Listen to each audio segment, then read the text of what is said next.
নবীজির রূহটাকে কবজ করে নেওয়া হয়েছে। কারণ নবীজি আমার বাড়িতে বারবার এসেছেন, রাত্রিতে তাহাজ্জুদের নামাজ পড়েন, কিন্তু এত লম্বা সিজদা করতে আমি নবীজিকে কোনদিন দেখি নাই। এবার আম্মা জান আয়েশা বলছে, আমাকে ভয় লাগলো, আমি এইভাবে আঙ্গুলে করে নবীজিকে গুঁতো মারলাম। গুঁতো মারার সাথে সাথে দেখলাম নবীজি নড়াচড়া করে উঠল। আমি এবার একটু শান্তি পেলাম। না না না না না, আমার নবীজি তিনার রবের সাথে সিজদায় করে সম্পর্ক জুড়েছে। এরপর আম্মা জান আয়েশা বলেন, প্রিয় নবীজি সিজদা থেকে উঠলেন, সালাম ফিরলেন। নামাজ শেষ করার পরে আমাকে আশ্চর্য হয়ে জিজ্ঞাসা করলো, ওগো আয়েশা, বলো তুমি কেন আমাকে এইভাবে খোঁচা মারলে? আম্মা জান আয়েশার চোখে পানি। আম্মা জান আয়েশা বলছে, ইয়া রাসূলুল্লাহ, ইয়া হাবিবাল্লাহ, কত লম্বা সিজদা করতে আপনাকে দেখি নাই। আমি ভাবলাম হয়তো আপনার রূহটা সিজদা অবস্থায় কবজ করে নেওয়া হয়েছে, ওই জন্য আমি গুঁতো মেরে চেক করছিলাম। প্রিয় নবীজি সেদিন আম্মা জানকে বলল, ইয়া আয়েশা, ওগো আয়েশা, আতাদরি মা হাদিহিল লাইল, তুমি কি জানো না আজকের রাত্রিটা কোন রাত্রি? আম্মা জান আয়েশা নবীজির দিকে ফ্যাল ফ্যাল করে তাকিয়ে আছে। প্রিয় নবীজি বলল, শোনো, ইন্নাহা লাইলাতুল নিসফি মিন শাবান, আর আজকে রাত্রিটা হচ্ছে শাবান মাসের মধ্যম রজনী, যেটা আমরা বলি শবে বরাত। নবীজি আম্মা জান আয়েশাকে বলছে, তুমি কি জানো না আজকে রাত্রিটা কোন রাত্রি? আম্মা জান বলছে, আমি জানি না। তখন নবীজি বলছে, আজকে রাত্রিটা হলো শবে বরাত। এবার শোনো শোনো, ফায়াগফিরুল্লাহ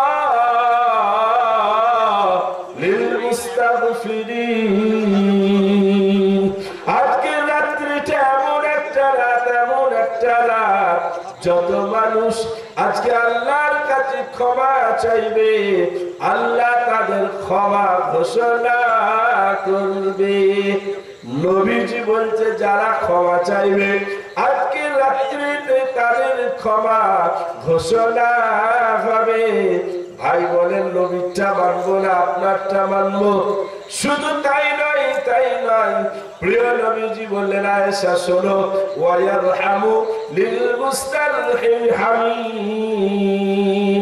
ও আয়েশা, আজকে রাত্রিটা এমন একটা রাত্রি, যারা আল্লাহর রহম ভিক্ষা চাইবে আজকে রাত্রিতে আল্লাহ তাদেরকে রহম ভিক্ষা দেবে।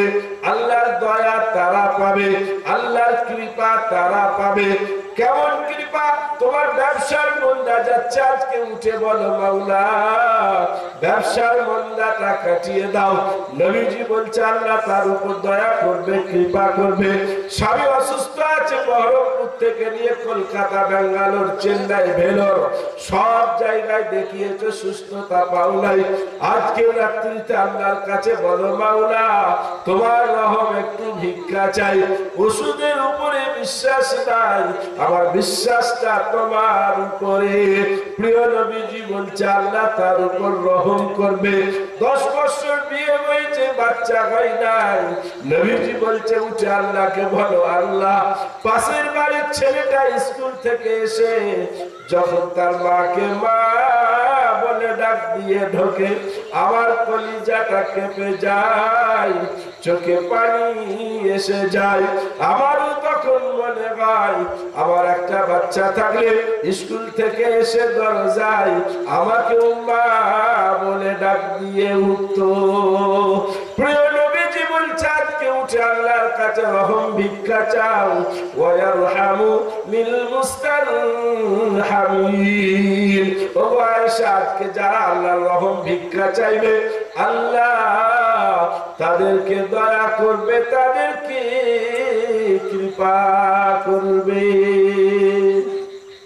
এখন আপনি বলেন তাহলে আমি মানবো কার? আপনারটা মানবো না নবীরটা মানবো? আল্লাহ তো বলছে নবীরটা মানতে হবে। মা আতাকুম রাসূল ফাখুযু, আমার নবী তোমাকে যেটা দিয়েছে সেটা নাও, আর যেটা নিষেধ করেছে সেটা করবে না। নবীজি বলছে, আয়েশা নিজের স্ত্রীকে বলছে, আজকে যারা ক্ষমা চাইবে আল্লাহ তাদের ক্ষমা করবে, আজকে যারা রহম ভিক্ষা চাইবে আল্লাহর কাছে আল্লাহ তাবারক ওয়া তাআলা তাদের উপর দয়া করবে, কৃপা করবে। আমার ভাইরা, সেজন্য এমন কোন ভাষা কথা আমরা বলবো না যে কথাটা সমাজেও শুনতে খারাপ, ইসলামিক দৃষ্টিতেও শুনতে খারাপ। তাহলে এই মাসে মোটামুটি আমাদের এইগুলো আমল ছিল। এখন এখানে লক্ষণীয় বিষয় হলো এই রাত্রিতে আল্লাহ দুই শ্রেণীর লোককে ক্ষমা করে না। মানে ওই দুটো দোষ যাদের থাকে, তাহলে আমাদের বুদ্ধিমত্তার কাজ হবে ওই দুটো দোষ থেকে নিজেদেরকে সরিয়ে রাখা। একটা হলো হিংসা। এখন আপনি বলেন আজকে ভাই ভাই হিংসা, পাড়া প্রতিবেশী হিংসা, শাশুড়ি বৌমা হিংসা, দুই জায়ে হিংসা, ভাবি ননদে হিংসা, গোটা পরিবার আজকে আমরা হিংসায় জর্জরিত। একে অপরে হিংসার আগুনে আমরা জ্বলছি। সামান্য জমি জায়গা নিয়ে মারামারি, কাটাকাটি, হিংসা, বিদ্বেষ, কেউ কারোর সাথে কথা বলি না। আরবি সাহিত্য পড়েছিলাম, সেখানে একটি গল্প পড়েছিলাম, খুব সুন্দর গল্প। গল্পের মধ্যে শিক্ষা আছে। গল্পটা কি? দুই ভাই, তারা ধরেন আপনার এই গ্রামে বাড়ি, বাপ মারা গেছে, মা মারা গেছে, 1 বিঘে জমি ছেড়ে গেছে। তারা দুই ভাই 10 কাঠা করে মালিক হয়ে গেল, ভাগ করে নিয়েছে অর্ধেক অর্ধেক। বড় ভাই তার বিবাহ শাদী হয়েছে, 2টো বাচ্চাও আছে। ছোট ভাইয়ের এখনো বিয়ে শাদী হয় নাই। এখন ধান চাষ ধরেন 2 ভাই করেছে, ধান কেটে জমিতে এখন আছে। বড় ভাই চিন্তা ভাবনা করছে যে আমার তো বিয়ে শাদী হয়ে গেছে, আমার খরচা তো বিয়ে শাদীর জন্য আলাদা লাগবে না, কিন্তু আমার ছোট ভাইয়ের এখনো বিবাহ হয় নাই, ওর তো বিবাহ শাদী করতে গেলে খরচা একটু বেশি হবে লাগবে, কিন্তু বাপের সম্পত্তি দুজনাই তো সমান সমান ভাগ নিয়েছি। না না না, আমার ভাইয়ের যেহেতু বিবাহ শাদী করতে হবে, একটু বেশি পয়সার প্রয়োজন, তাই আমি যদি আমার ভাইকে আমার জমির কিছু ফসল তাকে হাতে হাতে দিতে যাই, সে আত্মমর্যাদার কারণে নেবে না। তাই বড় ভাই প্ল্যান করছে রাত্রি বেলায়, ভোরের বেলায় আমি গিয়ে আমার জমির কিছু ফসল আমার বড় ভাইয়ের জমিতে রেখে দেব, ওটাও ছোট ভাইয়ের জমিতে রেখে দেব। আমার ছোট ভাই বুঝতে পারবে না, নিজের মনে করে তুলে এনে ধানটা যখন ঝাড়বে তখন স্বাভাবিক কথা পরিমাণটা বেশি হবে, পরিমাণ বেশি বলে তার পয়সাটাও একটু বেশি হবে। এটা কিন্তু বড় ভাই শুয়ে শুয়ে চিন্তা করছে, ছোট ভাই শুয়ে শুয়ে চিন্তা করছে আমি তো একা, আমার বড় ভাইয়ের তো বিবাহ হয়েছে, স্ত্রী আছে, 2টো ছেলে, মানে ওরা 4 জন, ওদের খরচা বেশি, আমি একা, আমার খরচা কম। কিন্তু আমি তো ভাইয়ের সাথে বাপের বেটা হওয়ার কারণে সমান সমান ভাগ নিয়েছি, অতএব আমার ভাইকে উপকার করতে হবে।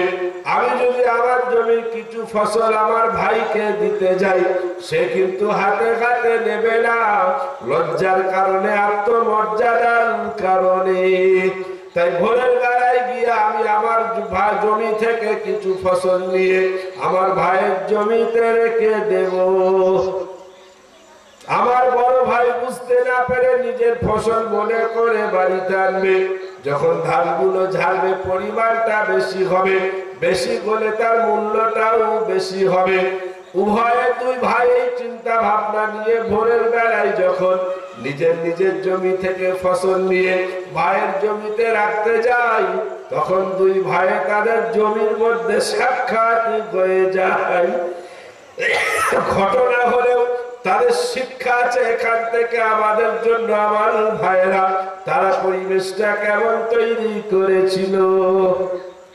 পূর্বের ঘটনা একজন ব্যক্তি জমি বিক্রি করেছে আর একজন ব্যক্তি জমিটা কিনে নিয়েছে। যে ব্যক্তি জমি কিনেছে সে এবার জমিতে নাঙল দিতে গেছে। নাঙল দিতে দিতে ধরে নেন একটা কলসি পাওয়া গেছে সোনার, কিংবা একটা সোনার ইট পাওয়া গেছে। সেই লোকটা বাড়িতে মালটা নিয়ে আসার পরে চিন্তা ভাবনা করছে, আমি তো লোকটাকে জমির দাম দিয়েছি, কিন্তু ওকে তো আমি সোনার দাম দিই নাই, এটা তো ওর জমিতে বের হয়েছে, অতএব এটা ওকে রিটার্ন ফেরত দিতে হবে। সেই ব্যক্তি সেই মাল নিয়ে যার জমি তার ঘরেতে চলে যায়, বলল ভাই তোমার জমিতে এই মালটা আমি পেয়েছি।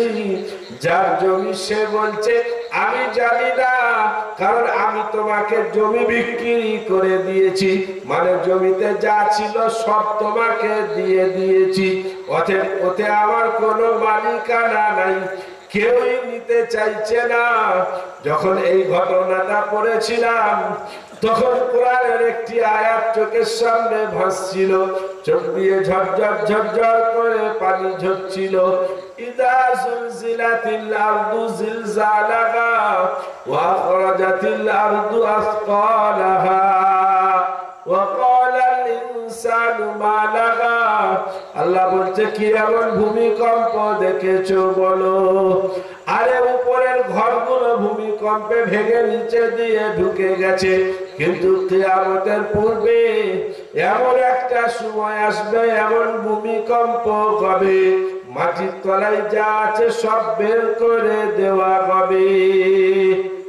মাটি তার বোঝাগুলো বের করবে। মুফাসসিরিনে কেরামেরা বলেছেন মাটি তার বোঝা বের করবে বলতে কি? কেউ বলছেন যত মানুষকে এতদিন তোমরা কবর দিয়েছো সেই লাশগুলোকে সব বের করে দেওয়া হবে। আর মুফাসসিরিনে কেরামেরা লিখেছেন মাটি তার বোঝা বের করবে মানে মাটির তলায় যত খনিজ দ্রব্য আছে, সোনা দানা রূপো তামা, সেদিন সব ওপেন বার করে দেওয়া হবে। মানুষ যেদিকে তাকাবে শুধু সোনার সোনা দেখতে পাবে। কিন্তু মুফাসসিরিনে কেরামেরা লিখেছেন কোন মানুষ সেই সোনার দিকে লোভ লালসার দৃষ্টিতে দেখবে না।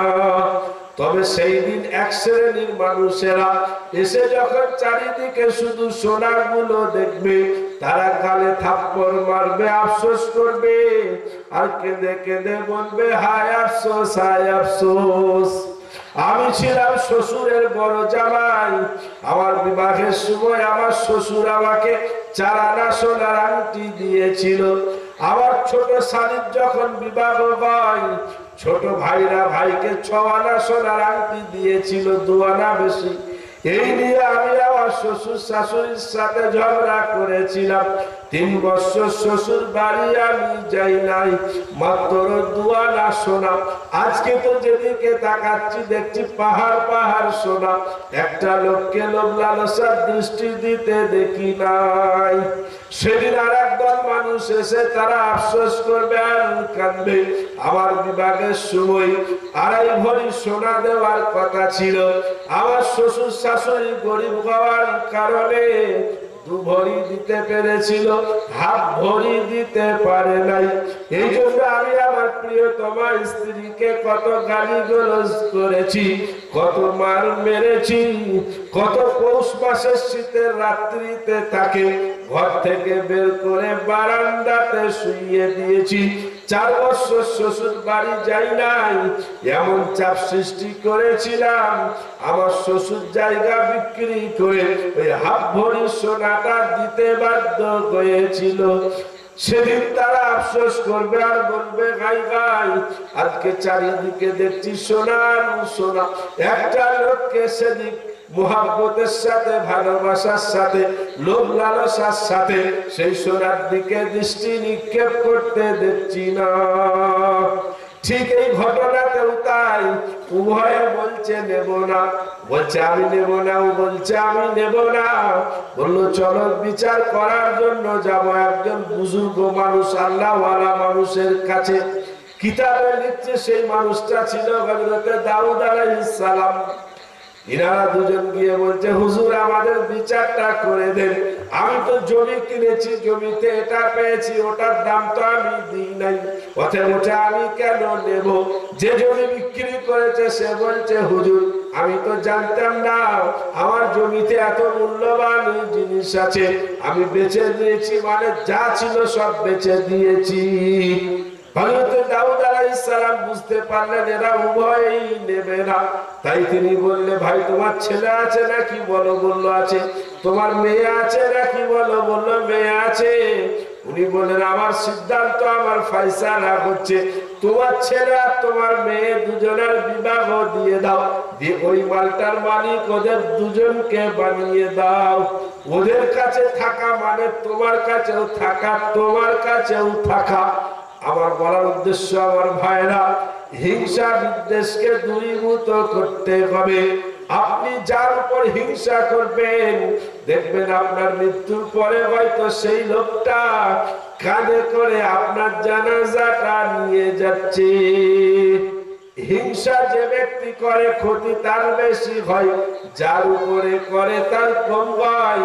আর হিংসা বিদ্বেষ এটা মুমিনের গুণ নয়, এটা তো ইহুদি এবং খ্রিস্টানদের গুণ।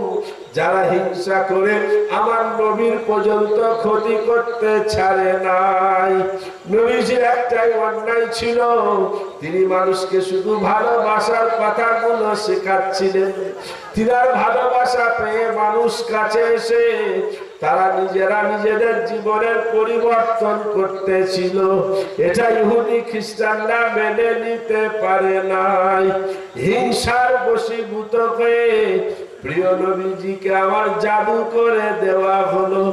উম্মতে মুসলিমা যারা নবীকে জাদু করে মারার চেষ্টা করেছিল, আজকে তাদের কৃষ্টি কালচার কেন আমরা আমাদের সিনাতে ধারণ করব? বলো, তুমি কি পড়ো না? তুমি কি জানো না? হাদিস স্কুলে দেখেন আমার নবীজি সকাল বেলায় সুস্থ, আবার দুপুর বেলায় এত অসুস্থ, মনে হচ্ছে যেন নবীজি এক্ষুনি ইন্তেকাল করবে। তৎকালীন সময়ে চিকিৎসা করছেন, তারপরেও নবীজি আমার সুস্থ হতে পারছেন না। উলামায়ে কেরাম লিখেছেন একদিন নবীজি আমার শুয়ে আছেন, কেউ বলেছে ঘুমিয়েছিলেন, আর কেউ বলছে না নবীজি ঘুমায় নাই, এমনি বালিশে মাথা দিয়ে শুয়েছিলেন। দুটো ফেরেশতা নবীজির কাছে অবতরণ করলো। একজন ফেরেশতা বলছে ভাই তুমি জানো না কি ইনি অসুস্থ কেন? দ্বিতীয় ফেরেশতা বলছে জানি না। তখন প্রথম ফেরেশতাটা বলছে উনাকে জাদু করা হয়েছে, যার কারণে এত চিকিৎসা করার পরে উনি সুস্থ হতে পারছে না। দ্বিতীয় ফেরেশতা অবাক হয়ে জিজ্ঞাসা করছে কে জাদু করেছে ভাই? প্রথম ফেরেশতা বলছে ওই যে ইহুদির বাচ্চা লাবিদ বিন আসম, তার নাম ছিল লাবিদ, ওর বাপের নাম ছিল আসম, ওই ব্যক্তি নাকে জাদু করে দিয়েছে। কি দিয়ে জাদু করেছে বলো নবীকে? বলল উনি চিরুনিতে, মাথাতে চিরুনি করতেন, সেই চিরুনিতে চুল লেগেছিল, কেউ বলেছে সুতো নিয়েছিল, আরো কিছু জিনিস নিয়ে সেটা নিয়ে উনাকে জাদু করে দেওয়া হয়েছে। আর সেই জাদুর মালগুলো অমুক জায়গায় একটা কুয়া আছে, যে কুয়াটা ব্যবহার হয় না, বীরে জারওয়ান বলা হয়, ওই কুয়ার তলাতে চাপা দিয়ে রাখা আছে। প্রিয় নবীজি আমার জানতে পারলেন, নবীজি সাহাবীদেরকে নিয়ে সেই কুয়ার ধারে গেলেন, সেই মালপত্র গুলো বের করলেন। এখন কিভাবে জাদু কাটাবেন নবীজি বুঝতে পারছেন না। আল্লাহ জিবরিল আমিনকে পাঠালো, যাও যাও আমার নবীকে গিয়ে কোরআন শুনিয়ে দাও। ও আমার মুর্শিদাবাদের ভাইরা, বাবাজিরা, মায়েরা, বোনেরা, সেদিন দুটো সূরা আল্লাহ অবতীর্ণ করলেন।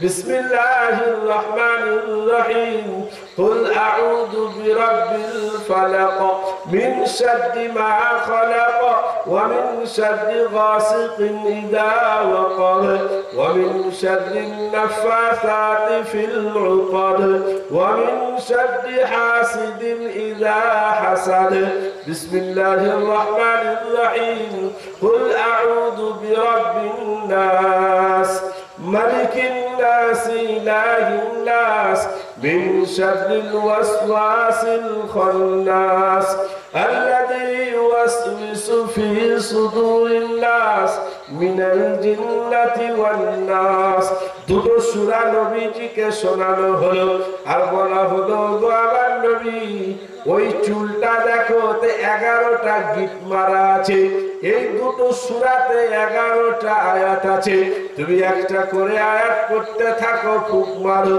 এইভাবে প্রিয় নবীজি আমার যখন 11টা আয়াত পাঠ করলেন সহিহ মুসলিমের হাদিস নবীজি আম্মা জান আয়েশাকে গিয়ে বলছে ও আয়েশা এতদিন মনে হচ্ছে আমাকে শিকল দিয়ে বেঁধে রাখা হয়েছিল এখন মনে হচ্ছে যেন আমার গোটা বডিটা শিকল মুক্ত হয়ে গেছে আমি কতটা আরাম ফিল করিতেছি সেই জন্য হিংসা বিদ্বেষ হলো ইহুদিদের গুণ ওরে আমার মুসলিম যুবক ভাইরা মায়েরা বোনেরা ইহুদি খ্রিস্টানদের গুণাবলী আমাদের মধ্যে থাকতে পারে না আমার নবী শিখিয়ে গেছে উদারতা ভালোবাসা কে বলেছে বলো নবীজি হিংসার বাতাবরণ করে গেছে সারা পৃথিবীতে কেউ একটা দৃষ্টান্ত দেখাতে পারবে না প্রিয় নবীজির কাছে একটা যুবক ছেলে এসে বলল ইয়া রাসূলুল্লাহ ইয়া হাবিবাল্লাহ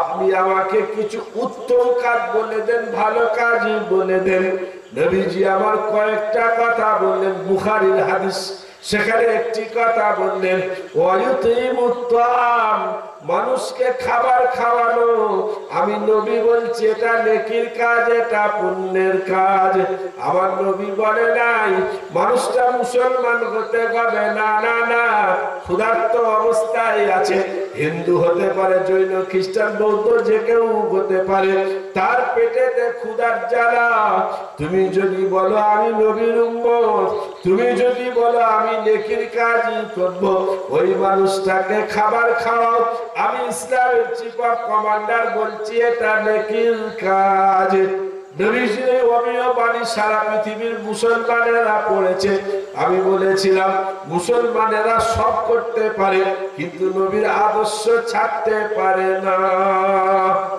প্রয়াগরাজ উত্তর প্রদেশে আমার হিন্দু ভাইদের কুম্ভ মেলা চলছে আমরা দেখেছি যদিও কুম্ভ মেলায় মুসলমানদের যাওয়া নিষিদ্ধ করে দেওয়া হয়েছিল দোকান লাগানো নিষিদ্ধ করা হয়েছিল কিন্তু আবার অনেক হিন্দু মা বোনেরা ভাইরা বাবারা তারা বড় পুণ্যার্থী বড় আশা নিয়ে সেখানে গিয়েছিলেন হঠাৎ ভিড় ভাট্টা হয়ে যাওয়ার কারণে ভাগদৌড় শুরু হয়ে গেছে অনেক মানুষ পদপিষ্ট হয়ে মারা গেছে কিছু মানুষ জান বাঁচানোর জন্য ছুটে এদিক ওদিক এসেছিল সেই প্রয়াগরাজের মুসলমানেরা তাদের ঘরের দরজাগুলো খুলে দিয়েছিল তাদের মসজিদের দরজাগুলো খুলে দিয়েছিল এবং তাদের মাজারের দরজাগুলো খুলে দিয়েছিল সে জায়গায় ওই মা বোন ভাই বাবাদেরকে ধরে আমরা দেখেছি মসজিদের ইমাম সাহেব তিনার নেতৃত্বে তারা তাদের খাবার বন্টন করছিল কেউ বিস্কিটের প্যাকেট দিচ্ছিল কেউ রুটির প্যাকেট কেউ কলা কেউ পানির বোতল এই সমস্ত অমীয় বাণী বিশ্ব নবী আমার শিখিয়েছিলেন ওরে আমার উম্মতেরা রাগ করো না তারা নিষিদ্ধ করেছে বলে এখন তোমাদের রাগ করে বসে থাকার সময় নয় আমার মেয়ে জয়নাবকে যে ছেলে তীর মেরে দিয়েছিল আমার জয়নাবের পেটের এদিকে ঢুকে এদিকে বের হয়ে গিয়েছিল পেটে বাচ্চা ছিল বাচ্চাটা নষ্ট হয়ে যায় আমার জয়নাব বিছানায় পড়ে পড়ে শহীদ হয়ে যায় যেদিন যেদিন আমি নবী মক্কা জয় করেছিলাম, ওই ছেলেটার নাম হলো হিবার বিন আসওয়াদ। সে আমার কাছে ইসলাম গ্রহণ করতে এসেছে। আমি নবী বলেছিলাম তোমার পরিচয়টা দাও। সেদিন সেই ছেলেটা কাঁদতে কাঁদতে বলেছিল, ইয়া রাসূলুল্লাহ, ইয়া হাবিবাল্লাহ, কোন পরিচয়টা দেব বলেন? হিবার বিন আসওয়াদ, আসওয়াদের ছেলে হিবার, আমি এই পরিচয় দেব নাকি? আমি তো সেই হতভাগা যে আপনার বড় মেয়ে জাইনাবের পেটে তীর মেরেছিলাম, যার কারণে আপনার মেয়ের পেটের বাচ্চাটা নষ্ট হয়ে গিয়েছিল, জাইনাব অতি শহীদ হয়ে গিয়েছিল। প্রিয় নবীজি বলছে আমার চোখের সামনে আমার মেয়ে যার কারণে শহীদ হয়েছে সে দাঁড়িয়ে আছে। আমি রাগ করি নাই, আমি জিদ করে তাকে দূর দূর করে তাড়িয়ে দিই নাই। আমি হাতটা বাড়িয়ে বুকে টেনে নিয়েছিলাম, কলেমা পড়িয়েছি, তাকে শিখিয়েছি। আমি নবী হিংসা বিদ্বেষ ছড়াবার জন্য আসি নাই। প্রয়াগরাজের মুসলমানেরা সেজন্য রাগ করে বসেছিল না, তারা খুলে দিয়ে খাবার খাইয়েছে। শুধু খাবার নয়, প্রিয় নবীজি আমার বিদায় হজ করলেন, লক্ষাধিক সাহাবীরা আছেন, তাদের সামনে নবীজি দায়িত্বহীন ভাষাতে বললেন, আলা উখবিরুকুম বিল মুমিন, ওগো আমার সাহাবীরা, আমি কি তোমাদেরকে বলবো না একজন প্রকৃত মুমিন ব্যক্তিকে? সাহাবীয়ে কেরামেরা বলল, ইয়া রাসূলুল্লাহ, ইয়া হাবিবাল্লাহ, আমরা তো আপনার মুখ থেকে মুমিন ব্যক্তির ডেফিনিশনটা জানতে চাই, তার সংজ্ঞাটা জানতে চাই। প্রিয় নবীজি আমার সেদিন বলেছিলেন, শোনো, মান আমিনাহুন নাস বিআমওয়ালিহিম ওয়া আনফুসিহিম, যে ব্যক্তি কোন ব্যক্তির জানের নিরাপত্তা দিতে পারবে, তার মালের নিরাপত্তা দিতে পারবে, আমি নবী বলছি সেই ব্যক্তিটা একজন পূর্ণাঙ্গ মুমিন। আমার প্রয়াগরাজের মুসলিম ভাইয়েরা দেখেছিল, এই মানুষগুলো যদি ভিড়েতে ঢুকে যায়, সেখানে গিয়ে হয়তো পদপিষ্ট হয়ে মারা যেতে পারে, তাই তারা তাদের মসজিদ ঘর মাজারে সেফ জায়গায় তাদেরকে রেখে তাদের জানের নিরাপত্তা দিয়েছিল। এটা আমার নবী শিখিয়ে গেছে 1500 বছর আগে। এরপরেও কেন তোমরা বলো বলো আমার নবীজি নাকি হিংসার বাতাবরণ তৈরি করেছে? কখনো না। যারা আমার নবীকে মারার প্ল্যান করেছে, তারাও যখন আমার নবীর ঘরেতে এসেছে, আমার নবীজি তাদেরকে পানি পান করিয়েছে। আমার নবীর গর্দান নিতে যে গেছে, আমার নবীর চেহারা দেখে, আচরণ দেখে নিজের গর্দানটা আমার নবীর পায়ের তলাতে লুটিয়ে দিয়েছে। আমার নবী হিংসা ধরে নাই, আমার নবীকে তলোয়ার ধরতে পারি নাই। একটা যুবক ছেলে মসজিদে নববীতে নবীজি বসে আছেন, সাহাবীয়ে কেরামেরা বসে আছেন, এসে বলছে, ইয়া রাসূলুল্লাহ, ইয়া হাবিবাল্লাহ, আমাকে পরকিয়া করার অনুমতি দিয়ে দেন। সাহাবীয়ে কেরামেরা রেগে আগুন হয়ে গেলেন। নবীজি বললেন, তোমরা চুপ করো, আমাকে দেখতে দাও।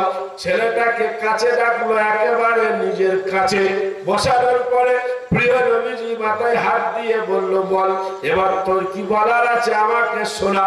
ছেলেটা বলল, ইয়া রাসূলুল্লাহ, ইয়া হাবিবাল্লাহ, আপনি আমাকে পরকিয়া করার অনুমতি দিয়ে দেন। প্রিয় নবীজি বলল, আচ্ছা তাই, আগে একটা প্রশ্নের আমার উত্তর দাও। তোমার মায়ের সাথে যদি কেউ পরকিয়া করে, তুমি কি মেনে নেবে নাকি বলো? বলল, কখনো না। তোমার মেয়ের সাথে? বলল, কখনো না। তোমার স্ত্রীর সাথে? কখনো না। তোমার বোনের সাথে? বলল, কখনো মেনে নেব না। এইভাবে তোমার খালা ফুফু? বলে, এটা আমি কোনোদিনও মেনে নেব না।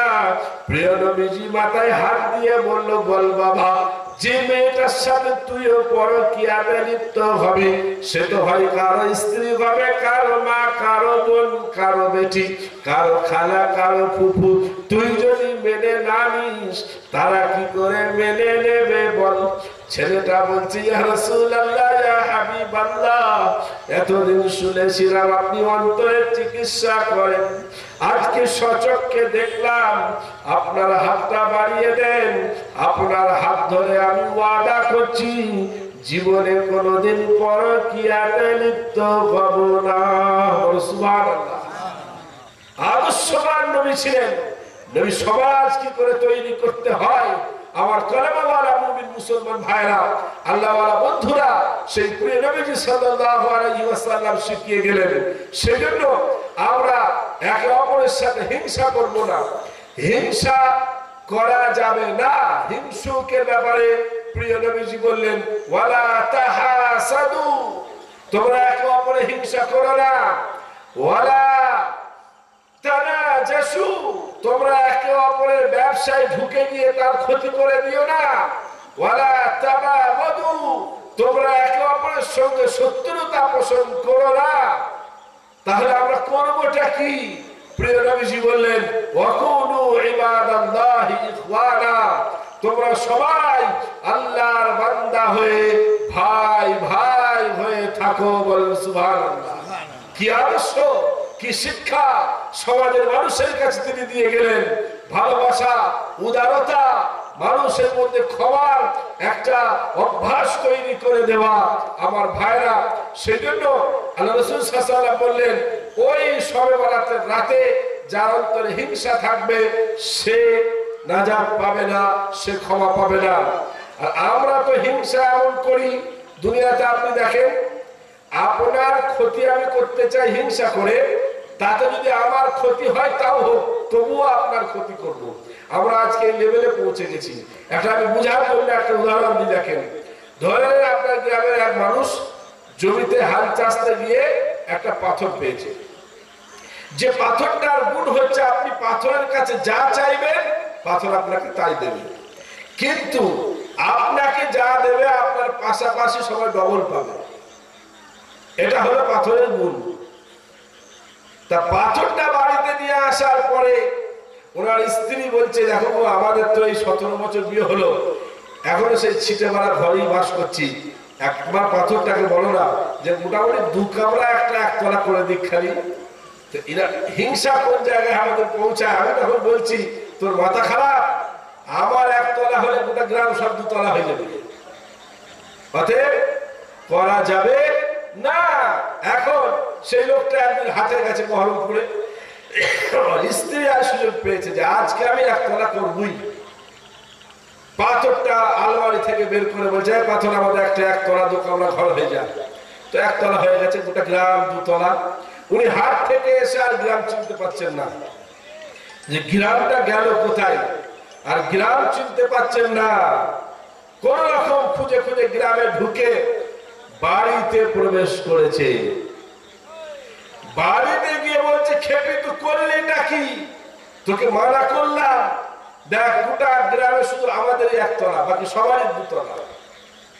হিংসা করলে পৌঁছেছে আমরা। দেখেন, তখন আমার স্ত্রীকে বলছে, দাঁড়া আমি সবাইকে 2 তলা ঘরে বাস করাচ্ছি। দে বলছে, পাথর আমার একটা চোখ কানা করে দে। কি বুঝলেন?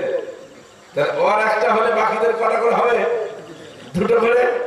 তাহলে আপনার ক্ষতি করতে গিয়ে আমার ক্ষতি হয় তাও হোক, তবুও আপনার ক্ষতি করব।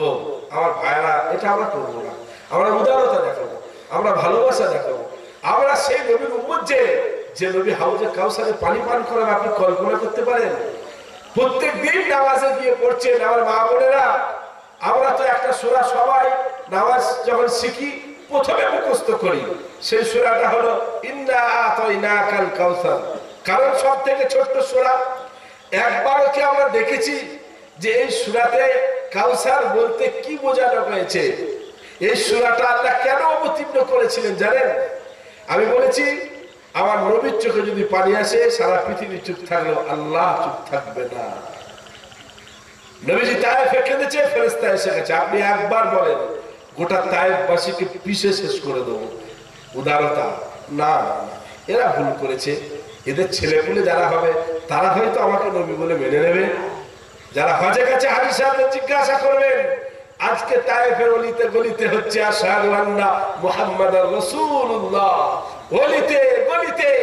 নবীজি সেদিন যদি বলতে দাও পিছে শেষ করে দাও, আজকে নবীজির নাম নেওয়ার লোক সেখানে থাকতো না। কি উদারতা, কি ভালোবাসা, কি কষ্ট দিয়েছে। এখানকার রক্ত গিয়ে পায়ে জুতোই জমা হয়ে গেছে। আপনি কল্পনা করতে পারেন? প্রিয় নবীজি আমার হাঁটতে পারছেন না, কোন রকম দৌড়ে গিয়ে একটা বাগানে আশ্রয় নিয়েছেন। তারপরেও তিনি বদদুয়া করেন নাই, তারপরেও তাদের ক্ষতি চাই নাই। তো এই সূরাটা আল্লাহ কেন অবতীর্ণ করলো? নবীজির বাচ্চাগুলো সব যারা ছেলে আর কি সব বাচ্চা বেলায় মারা গিয়েছিলেন। একটা ছেলে ইন্তেকাল করলে, কাসিম বলে নাম। এই ছেলেটা মারিয়া কিবতিয়া থেকে জন্ম নিয়েছিল, কাসিম। তো এই কাসিমের যখন ইন্তেকাল হলো, তো আপনি বলেন আমার ছেলে যদি মারা যায় আমার অন্তরের অবস্থাটা কি হবে? তো নবী তিনিও তো, তেনার অন্তরের অবস্থা ভালো নাই। একটা বাপ আর মায়ের কাছে সব থেকে কঠিন মুহূর্ত হলো তার নিজের ছেলের জানাজাটা নিজের কাঁধে করে নিয়ে যাওয়া, তার চোখের সামনে তার ছেলের লাশটা ঘর থেকে বের করা। তাই নবীজি অনেক কষ্টে ছিলেন। এখন সেই সময় নবীজি কাবা ঘরের সামনে দিয়ে রাস্তা হেঁটে হেঁটে যাচ্ছেন। কাবা ঘরটা তখন বেঈমান নেবুখারামদের কবজায় ছিল। নবীজির সবাই শত্রু, তারা কাবা ঘরে মিটিং করতো নবীর বিরুদ্ধে। নবীর শত্রুদের ভিতরে একজনের নাম হলো আস বিন ওয়াইল। এই হতভাগা বাইরে দাঁড়িয়ে আছে। নবীজিকে দেখার পরে নবীজির সাথে কিছু দু একটা কথা বললো। ও যে কথা বলছে, ভিতরে যারা আছে তারা দেখতে পাচ্ছে যে আস বিন ওয়াইল মুহাম্মদের সাথে কথা বলছে। কথা বলা শেষ হয়ে গেল। আস বিন ওয়াইল যখন মসজিদে ঢুকছে, তখন মসজিদে যারা আগে থেকেই ছিল তারা বলছে, এ আস, কার সাথে কথা বলছিলি? তখন এই হতভাগা, ওর কপাল পোড়া, ও বলছে ওই যে মুহাম্মদ লেজ কাটা, ওই যে মুহাম্মদ নির্বংশ, ওর সাথে কথা বলছিলাম। কারণ নবীজির ছেলেগুলো ইন্তেকাল হয়ে গেছে বলে ওই হতভাগা বলছে ও তো নির্বংশ হয়ে গেল, পৃথিবীতে ওর নাম আর কে নেবে? এটা তার ব্যঙ্গ করা ছিল। নবীজির কানে যখন আওয়াজটা গেল, নবীজির কলিজাটা পুরো কেঁপে গেল, চোখে পানি চলে এলো, গায়ের লোমগুলো ঠাড়ো হয়ে গেল। আল্লাহ জিবরিল আমিনকে পাঠালো, তাড়াতাড়ি যাও আবার নবীকে কোরআন শোনাও। কি? ইন্না আতাইনাকাল কাউসার। ওগো আমার নবী, সন্তান আমি দিয়েছিলাম, এটা আমার দেওয়া একটা নিয়ামত। সময় হয়েছে আমি তুলে নিয়েছি, এ কথা সত্য, কিন্তু আমি যে তোমাকে কাউসার দান করেছি। কাউসার কাকে বলে? আল্লামা জালালউদ্দিন মাহল্লি রাহমাতুল্লাহ আলাইহি ওনার কিতাবে কাউসারের তিনটা ব্যাখ্যা করেছে। কাউসার মানে হলো জান্নাতীরা যেদিন জান্নাতে প্রবেশ করবে, ওই জান্নাতের মধ্যে একটা সুন্দর ঝর্ণা থাকবে, যার পানিটা এত সুস্বাদু হবে, এত স্বচ্ছ হবে, ওই জায়গায় শীতল হাওয়া বয়ে চলবে।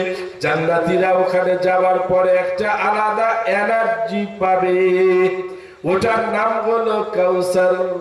আল্লাহ নবীকে বোঝাতে চাইছে, নবীকে দুনিয়ার মানুষ তোমাকে ছোট করেছে, ব্যঙ্গ করেছে, কিন্তু মরতে দাও, ওই জান্নাতের যে ঝর্ণাটা হবে ওটার মালিক অন্যান্য নবীরাও থাকবে, কিন্তু আমি তাদের কাউকে বানাবো না, ওটার মালিক একমাত্র তোমাকে বানাবো। দ্বিতীয় ব্যাখ্যা, আল্লামা জালালউদ্দিন মাহল্লি বলছে কাউসার মানে হলো কিয়ামতের দিন হবে, মানুষ তিরাহি তিরাহি ডাক চাপবে, বাপ বেটাকে চিনবে না, বেটা বাপকে চিনবে না, স্বামী স্ত্রীকে দেখে পালাবে, স্ত্রী স্বামীকে দেখে পালাবে, কেউ কারো পরিচয় দিতে চাইবে না। আল্লাহ তার জালালিয়াতের সাথে বসে যাবে। কিছু মানুষ ভয়ে কাঁপতে কাঁপতে গিয়ে আল্লাহর দরবারে বলবে, রব্বানা গলাবাত আলাইনা শিকওয়াতুনা ওয়া কুন্না কওমান দাল্লিন রব্বানা আখরিজনা মিনহা ফাইন উদনা ফাইন্না যালিমুন ক্বালা আখসাউ ফিহা ওয়া লা তুকাল্লিমুন। তারা গিয়ে বলবে, ওগো আমাদের রব, ওগো আমাদের স্রষ্টা, আমরা পৃথিবীতে ভুল করেছিলাম, গুমরাহ হয়েছিলাম, একবার আমাদেরকে ফিরিয়ে দাও, আমরা নেক কাজ করব, ভালো কাজ করব। আল্লাহ বলবে, দূর হয়ে যা, আজকে আমার সাথে কথা বলবি না, যেদিন কথা বলার ছিল সেদিন কথা বলো নাই। এরকম বিভীষিকাময় দিনটা হবে। আল্লামা জালালউদ্দিন মাহল্লি বলছে, পিপাসায় মানুষের কলিজাটা ফেটে যাবে। ওইখানে সুন্দর একটা হাউস হবে, ওই হাউসে ছোট্ট ছোট্ট পেয়ালাগুলো ভাসবে। ইমাম বুখারী রাহমাতুল্লাহ আলাইহি এই আয়াতটার ব্যাখ্যা করতে গিয়ে একটা উদাহরণ দিয়েছে। ও আমার নবীর উম্মতেরা, রাত্রি বেলায় তোমরা আকাশের দিকে যখন তাকাও, তারকারাজি গুলোকে দেখতে পাও, সেগুলো তোমরা গণনা করতে পারো না। না। ওই যে হাউসটা হবে ছোট ছোট পেয়ালা কত ভেসে বেড়াবে সেখানে, ওটা তোমরা গুনে শেষ করতে পারবে না। কাউসার মানে হচ্ছে ওই হাউসটা, নবী ওখানে দাঁড়িয়ে থাকবেন, ওই পেয়ালা করে পানি তুলে উম্মতকে ডেকে ডেকে পান করাবেন। এই পানির বৈশিষ্ট্য হবে, একবার যাকে পান করানো হবে জান্নাতে প্রবেশ করা পর্যন্ত আর তার পিপাসা লাগবে না। আল্লাহ বলছে নবী হে, ওরা ব্যঙ্গ করেছে করু, সেদিন তোমাকে ওই কাউসারে হাউজে দাঁড় করাবো, ওই বেঈমান নেমখারামরা এক ফোঁটা পানির জন্য চিৎকার করবে, চোখের সামনে পানি থাকবে, তুমি তোমার উম্মতদের পান করাবে, তারপরেও তারা তোমার কাছে লজ্জাই চাইতে পারবে না। এই জন্য আমি তোমাকে মালিক বানাবো। কাউসারের তৃতীয় ব্যাখ্যা আল্লামা জালালউদ্দিন মাহল্লি বলছে অসংখ্য নিয়ামত। ওগো আমার নবী, ছেড়ে দিয়েছিলাম, এটা আমার দেওয়া একটা নিয়ামত, সেটা না হয় আমি নিয়ে নিয়েছি, এটা ছাড়াও তোমাকে অনেক নিয়ামত দিয়েছি, তার মধ্যে একটা হলো নবুয়ত। আমি যে তোমাকে নবুয়ত দান করেছি, এটা কেউ পয়সা দিয়ে পাবে না, টাকা দিয়ে পাবে না, এটা ভোট করে হয় না, দলবল দেখিয়ে হয় না। আমি আল্লাহ যাকে চয়েস করি, আমি আল্লাহ যাকে নির্বাচন করি, আমি আল্লাহ তাকে নবুয়ত দান করি। এটা আমার দেওয়া একটা বড় নিয়ামত। দ্বিতীয় নিয়ামত হলো যে কোরআন তোমার উপর অবতীর্ণ হচ্ছে, এটা কিন্তু কম বড় নিয়ামত নয়। ওগো আমার নবী, এটা আমি তোমাকে দয়া করে, এটা আমার কাছে তোমাকে নির্বাচন করে দেওয়া হয়েছে, আমি তোমাকে ভালোবেসে দিয়েছি, এটা টাকা পয়সা দিয়ে পাওয়া যায় না। সেজন্য আমার কালেমাওয়ালা মুমিন মুসলমান ভাইরা, আল্লাহওয়ালা বন্ধুরা, আমাদের কর্তব্য হবে প্রিয় নবীজির আদর্শগুলোকে মেনে নিয়ে আমরা যেন সুন্দরভাবে এটা আশা রাখতে পারি, আমরা কাল কিয়ামতের ময়দানে প্রিয় নবীজির হাতে কাউসারের পানি পান করব। একটাই হবে কারণ, বিশ্ব নবী আবার বলল তোমরা আমার সাথে কিয়ামতের দিনে সাক্ষাৎ করতে পারো, একটাই কারণ। কারণটা কি? মান তাশাব্বাহা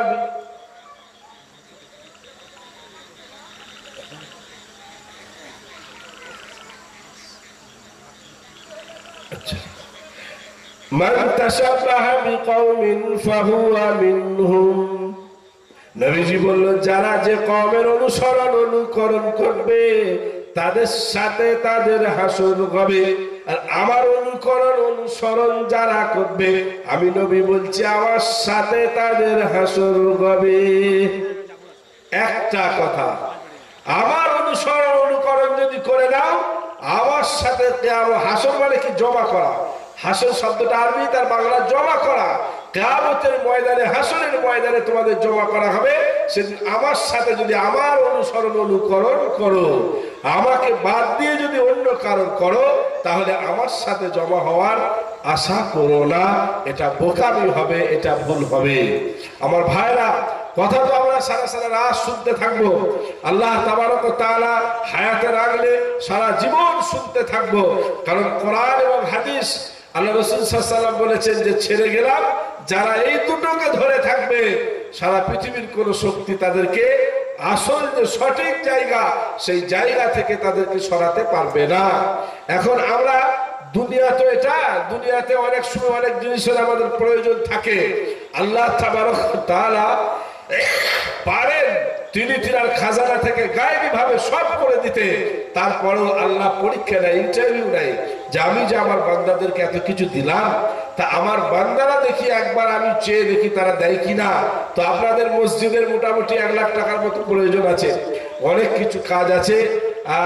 আপনারা যারা আজকে এখানে আছেন, যদিও সংখ্যা অল্প আছেন, আব্বা মা দাদা দাদি আত্মীয় স্বজন অনেকে চলে গেছে, তাদের জন্য সাদাকায়ে জারিয়া হিসাবে নবীজি যখনই সাহাবীদের কাছে বলেছেন যে দাও দিনের জন্য, ইসলামের জন্য, সাহাবীরা জান মাল কুরবান করে দিয়েছে।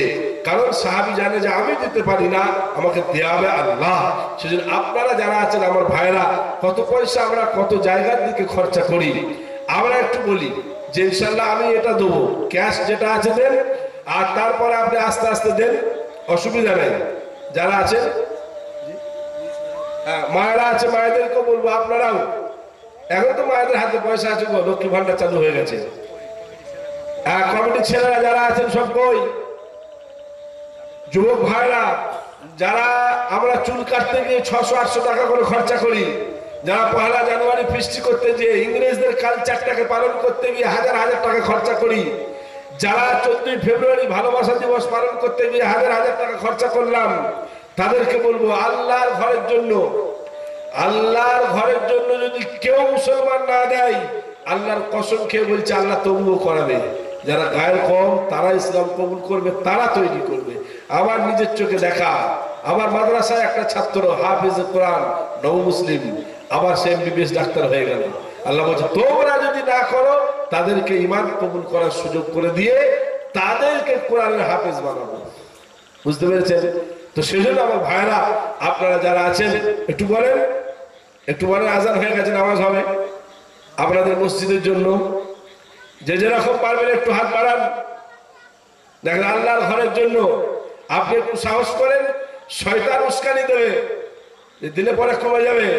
আর 3 পারায় আছে, আল্লাহ বলেছে তুমি দিলেই 1 নম্বরে তোমার গুনাহ মাফ হবে, তারপরে তোমার মাল কোথা থেকে বাড়িয়ে দেব তুমি আদৌ বুঝতে পারবে না, তুমি কল্পনাই করতে পারবে না। মায়েরা আমার যারা আছে বলি, আস্তে আস্তে বলি, দেখেন মায়েরা বোনেরা যারা আছে, আমরা টাকা পয়সা বিল্ডিং সব পড়ে থাকবে, অ্যাকাউন্ট ক্লোজ হয়ে যাবে, ছেলেমেয়েরা সব ভাগ করে নেবে, আপনার জন্য করবে আশা করে বসে থাকেন না।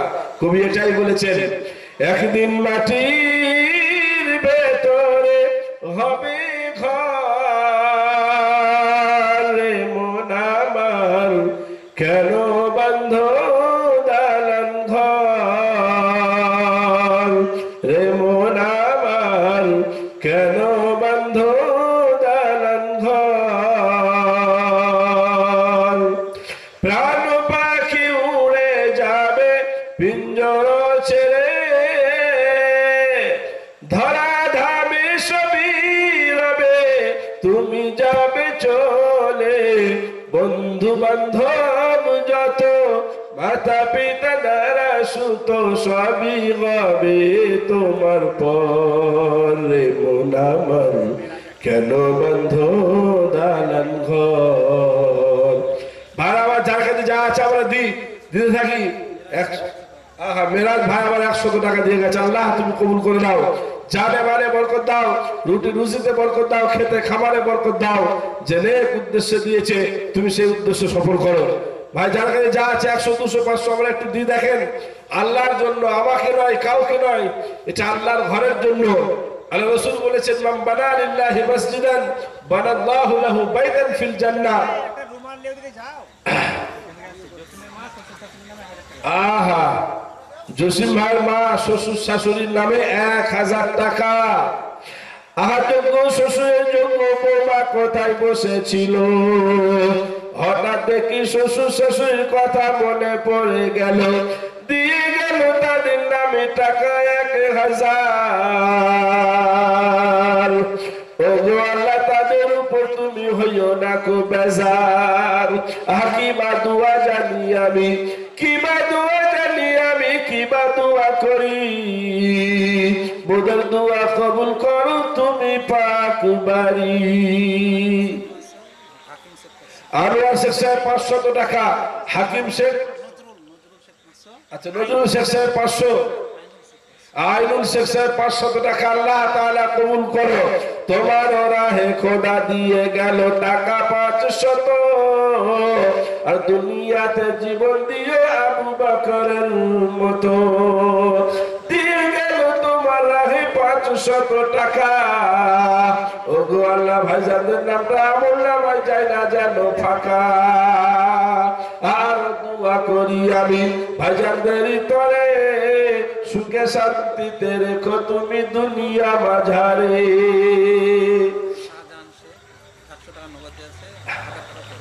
আহা, শাহজাহান শেখ 100 টাকা নগদ আর 1000 টাকা ওয়াদা। নারায়ে তাকবীর, নারায়ে তাকবীর। আল্লাহ তুমি কবুল করে নাও, জেনে উদ্দেশ্যে দিয়ে গেছে আমি জানি না, তুমি জানো। মাওলা করিম, তুমি জানে মানে বরকত দাও, খেতে খামারে বরকত দাও, রুটি রুজিতে বরকত দাও, কামায় রাস্তা তুমি খুলে দাও। ভাই যারা আমরা আছি সবাই একটু হাত বাড়ায় আল্লাহর ঘরের জন্য। আল্লাহ তাবারক তাআলা বলেছেন মাই ইউরিদুল্লাহ কারদান হাসানা, কে আছো বলো আমাকে উত্তম ধার দেবে, আমাকে উত্তম ধার দাও। আল্লাহ তাবারক তাআলা ধার মানে চাইছে আমাদের কাছে। আল্লাহ বলছে কত গুণ তোকে বাড়িয়ে দেবো তুই কল্পনা করতে পারবি না। সাজে মানে সাহেব 200 টাকা। আল্লাহ তুমি কবুল করে নাও। জানে মানে বরকত দাও, খেতে খাবারে বরকত দাও, রুটি রুজিতে বরকত দাও। ইয়ং ছেলে ভাই যারা আছো তোমাদের সকলকে বলবো শত শত টাকা, হাজার হাজার টাকা ড্রেসে খরচা করো, হাজার হাজার টাকা নিজের জুতো কিনতে খরচা করো, আল্লাহর ঘরের জন্য দাও। আল্লাহ তোমার রুটি রুজির দরজা খুলে দেবে, সুস্থতা দান করবে। দেখবে চিকিৎসায় খরচা হচ্ছিল, আল্লাহ তাআলা চিকিৎসার খরচা কমিয়ে দেবে। আল্লাহর ঘরে দাও। যারা আছো ভাই কেউ যেন বাদ না যায়। হাফিজুল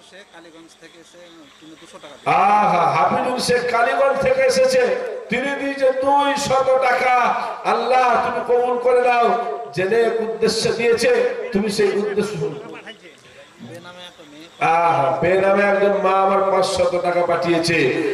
গোপনে করিয়াছে খোদা নামকে তাগার, গোপনে করিয়াছি খোদা নামকে তাগার, তুমি ভালো নাম জানো কাদের গফার। দিয়ে গেল তোমার বান্দি রাহে তোমার টাকা 500, দুনিয়াতে মাকে জীবন দিও খাদিজার মতো। কিবা দোয়া জানি আমি, কিবা দোয়া জানি আমি, কিবা দোয়া করি, মোদের দোয়া কবুল করো তুমি পাক বাড়ি। ভাড়া আমার ভাড়া 100 200 300 400 500 যে যেমন পারবেন তেমন দিয়ে যান। মৃত্যু কাউকে বলে আসবে না। তাই তো কবি বললেন যার যখন সময় আছে, আজকে কথা বলছি, কাল সকালে হয়তো খবর পাবেন ইন্তেকাল হয়ে গেল। আমার মরণ আসিবে কখন কেউ তো জানে না, আমার মরণ আসিবে কখন কেউ তো জানে না। আমি মরে গেলে আমায় তোমরা ভুলে যেও না, আমার মরণ আসিবে কখন কেউ তো জানে না, আমার মরণ আসিবে কখন কেউ তো জানে না। এই দুনিয়া চিরদিনই থাকার জায়গা না, অন্ধকার কবর যে আমার আসল ঠিকানা। আমায় রেখে সবাই চলে আসবে, সঙ্গী হবে না, আমার মরণ আসিবে কখন কেউ তো জানে না, আমার মরণ আসিবে কখন কেউ তো জানে না। কবর মাঝে বাবা মাকে দেখা যাবে না, দেখবো যাকে তিনি হলেন শাহে মদিনা। ওরে বুঝবি সেদিন নবী বিনে আপন কেহ না, আমার মরণ আসিবে কখন কেউ তো জানে না, আমার মরণ আসিবে কখন কেউ তো জানে না। সেজন্য আমার ভাইরা, মৃত্যু কাউকে বলে আসবে না। আমরা যারা আছি মরার আগে আগে আমরা তা তৈরি করে যাই। কিয়ামত পর্যন্ত মসজিদে আযান হবে, নামাজ হবে, মানুষ সিজদায় রত হবে, মানুষ দোয়া করবে, আপনি কবরে চলে গেলেও তার সব পেতে থাকবেন। 100 200 300 400 500 যার যেমন আওকাত আছে, কার কত মাল আছে আমি জানি না, আপনি নিজে জানেন আর আল্লাহ জানে। আল্লাহকে গোপন করতে পারবেন না, মানুষকে গোপন করতে পারবেন। আপনি আপনার সাধ্য অনুযায়ী দেন, যে আমার এই মাল আছে, আমার এই দেওয়া উচিত, আপনি দেন আল্লাহর ঘরে। দেখবেন আল্লাহ তাবারক তাআলা আরো রুটি রুজির দরজাকে খুলে দেবে। আল্লাহ তাবারক তাআলা আরো এত বরকত দেবে যেটা মানুষ কল্পনা করে উদ্ধার করতে পারবে না।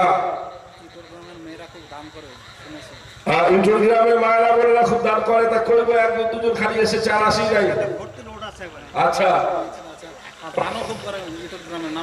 আচ্ছা, মায়েরা পাঠান, 100 200 300 400 করে আপনারা দেন। আপনারা তো খাদিজার জাত, যে খাদিজা তার সমস্ত মাল আল্লাহর রাস্তায় কোরবানি করে দিয়েছিল। ইসলামে নারীদের অবদান কম নাই। নারীরা ইসলামের অবদান বুঝবে কবে? যারা আজকে বলছে কোরআন আসার পরে নারীদেরকে ছোট করা হয়েছে। আরে একটা সময় ছিল এই কোন বাড়িতে কন্যা সন্তানের জন্ম হলে গোটা ঘরে কান্নার মেলা পড়ে যেত, গোটা ঘর যেন কাঁদতে লাগতো, মানে এই ঘরে যেন কেউ মারা গেছে। কন্যা সন্তানের জন্মটা তারা মেনে নিতে পারতো না। কোরআন আসার পরে বলেছে আরে কন্যা সন্তানও আল্লাহ দেয়, পুত্র সন্তানও আল্লাহ দেয়, তাহলে পুত্রের বেলায় মিষ্টি বিতরণ করো, আর একটা কন্যা সন্তান হলে বাড়িতে কাঁদবে কেন? তার বেলাতেও মিষ্টি বিতরণ করতে হবে। একটা পুত্র সন্তানের যেমন পৃথিবীতে বেঁচে থাকার অধিকার আছে মাথা উঁচু করে, একটা কন্যা সন্তানেরও পৃথিবীতে মাথা উঁচু করে বাঁচার অধিকার আছে। এটা ইসলাম তাকে দিয়েছে, এটা কোরআন তাকে দিয়েছে। আমার কালেমাওয়ালা মুমিন মুসলমান মায়েরা বোনেরা, সেজন্য ইসলামের এই দিকগুলো আপনাকে জানতে হবে। প্রিয় নবী সাল্লাল্লাহু আলাইহি ওয়াসাল্লাম বাড়ি থেকে যখন সফরে যেতেন, সর্বশেষ হযরত ফাতিমার ঘরে দেখা করে যেতেন, আর যখন সফর থেকে ফিরে আসতেন সর্বপ্রথম হযরত ফাতিমার বাড়িতে তিনি দেখা করতেন, তিনি ভালোবাসতেন। নবীজি বলে গেলেন তোমরা মেয়েদেরকে গালি দিও না, আমি নবী মুহাম্মদ, আমি হচ্ছি মেয়ের বাপ, অতএব তোমরা মেয়েদেরকে গালিগালাজ করো না। কি ভালোবাসা, কি উদারতা ইসলাম নারীদের ব্যাপারে দেখিয়েছে। আমার কালেমাওয়ালা মুমিন মুসলমান মায়েরা বোনেরা, সেজন্য আপনাদেরকে বলবো আপনারা বেঁচে থাকতে নিজেদের কাজ গুছিয়ে যান। কত টাকা শাড়িতে, কত টাকা সাজগোজে আমরা খরচা করি, কত টাকার জিনিস বাড়িতে কিনে রেখেছি যেগুলো বছরে এক আধবার ব্যবহার হয়, তাও হয় না। আল্লাহর ওয়াস্তে, আল্লাহর ওয়াস্তে আল্লাহর জন্য দেন, কারো বলা কথা নয়। দেখবেন আল্লাহ তাবারক ওয়া তাআলা আপনাকে দুনিয়াতে ইজ্জত দেবে, কবরে ইজ্জত দেবে, কিয়ামতের দিনেতেও ইজ্জত দেবে। আপনি ভাবতে পারবেন না এই ইজ্জত আমি কি কারণে পেলাম। তখন আপনাকে জানানো হবে ওই তোমার 500 টাকা তুমি যে আমার ঘরের জন্য দিয়েছিলে, আমার ঘর তৈরি হয়েছিল সেই জন্য তুমি দিয়েছিলে। আমার মায়েরা বোনেরা বাপজিরা যারা আমরা আছি 200-500 করে,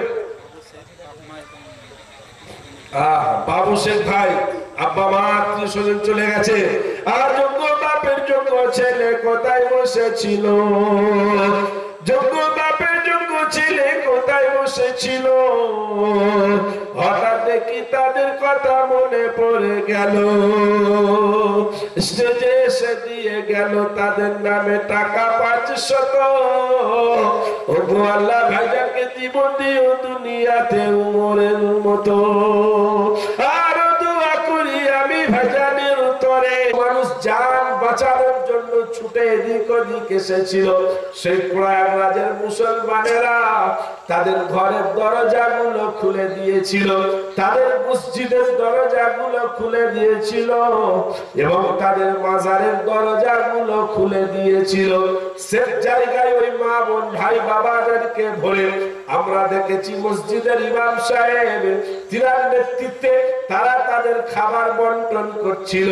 কেউ বিস্কিটের প্যাকেট দিচ্ছিল, কেউ রুটির প্যাকেট, কেউ কলা, কেউ পানির বোতল। এই সমস্ত অমীয় বাণী বিশ্ব নবী আমার শিখিয়েছিলেন, ওরে আমার উম্মতেরা রাগ করো না, তারা নিষিদ্ধ করেছে বলে এখন তোমাদের রাগ করে বসে থাকার সময় নয়। আমার মেয়ে জয়নাবকে যে ছেলে তীর মেরে দিয়েছিল, আমার জয়নাবের পেটের এদিকে ঢুকে এদিকে বের হয়ে গিয়েছিল, পেটে বাচ্চা ছিল, বাচ্চাটা নষ্ট হয়ে যায়, আমার জয়নাব বিছানায় পড়ে পড়ে শহীদ হয়ে যায়। যেদিন আমি নবী মক্কা জয় করেছিলাম, ওই ছেলেটার নাম হলো হিবার বিন আসওয়াদ। সে আমার কাছে ইসলাম গ্রহণ করতে এসেছে। আমি নবী বলেছিলাম তোমার পরিচয়টা দাও। সেদিন সেই ছেলেটা কাঁদতে কাঁদতে বলেছিল ইয়া রাসূলুল্লাহ, ইয়া হাবিবাল্লাহ, কোন পরিচয়টা দেব বলেন। হিবার বিন আসওয়াদ, আসওয়াদের ছেলে হিবার, আমি এই পরিচয় দেব নাকি? আমি তো সেই হতভাগা যে আপনার বড় মেয়ের জয়নাবের পেটে তীর মেরেছিলাম, যার কারণে আপনার মেয়ের পেটের বাচ্চাটা নষ্ট হয়ে গিয়েছিল, জয়নাব অতি শহীদ হয়ে গিয়েছিল। প্রিয় নবীজি বলছে আমার চোখের সামনে আমার মেয়ে যার কারণে শহীদ হয়েছে সে দাঁড়িয়ে আছে, আমি রাগ করি নাই, আমি জিদ করে তাকে দূর দূর করে তাড়িয়ে দিই নাই, আমি হাতটা বাড়িয়ে বুকে টেনে নিয়েছিলাম, কলেমা পড়িয়েছি, তাকে শিখিয়েছি। আমি নবী হিংসা বিদ্বেষ ছড়াবার জন্য আসি নাই। প্রয়াগরাজের মুসলমানেরা সেজন্য রাগ করে বসেছিল না, তারা খুলে দিয়ে খাবার খাইয়েছে। শুধু খাবার নয়, প্রিয় নবীজি আবার বিদায় হজ করলেন, লক্ষাধিক সাহাবীরা আছেন, তাদের সামনে নবীজি দায়িত্বহীন ভাষাতে বললেন, আলা উখবিরুকুম বিল মুমিন, ওগো আমার সাহাবীরা, আমি কি তোমাদেরকে বলবো না একজন প্রকৃত মুমিন ব্যক্তিকে? সাহাবীয়ে কেরামেরা বলল, ইয়া রাসূলুল্লাহ, ইয়া হাবিবাল্লাহ, আমরা তো আপনার মুখ থেকে মুমিন ব্যক্তির ডেফিনেশনটা জানতে চাই, তার সংজ্ঞাটা জানতে চাই। প্রিয় নবীজি আমার সেদিন বলেছিলেন, শোনো, মান আমিনাহুন নাস বিআমওয়ালিহিম ওয়া আনফুসিহিম, যে ব্যক্তি কোন ব্যক্তির জানের নিরাপত্তা দিতে পারবে, তার মালের নিরাপত্তা দিতে পারবে, আমি নবী বলছি সেই ব্যক্তিটা একজন পূর্ণাঙ্গ মুমিন। আমার প্রয়াগরাজের মুসলিম ভাইরা দেখেছিল, এই মানুষগুলো যদি ভিড়েতে ঢুকে যায়, সেখানে গিয়ে হয়তো পদপিষ্ট হয়ে মারা যেতে পারে, তাই তারা তাদের মসজিদ ঘর মাজারে সেফ জায়গায় তাদেরকে রেখে তাদের জানের নিরাপত্তা দিয়েছিল। এটা আমার নবী শিখিয়ে গেছে 1500 বছর আগে।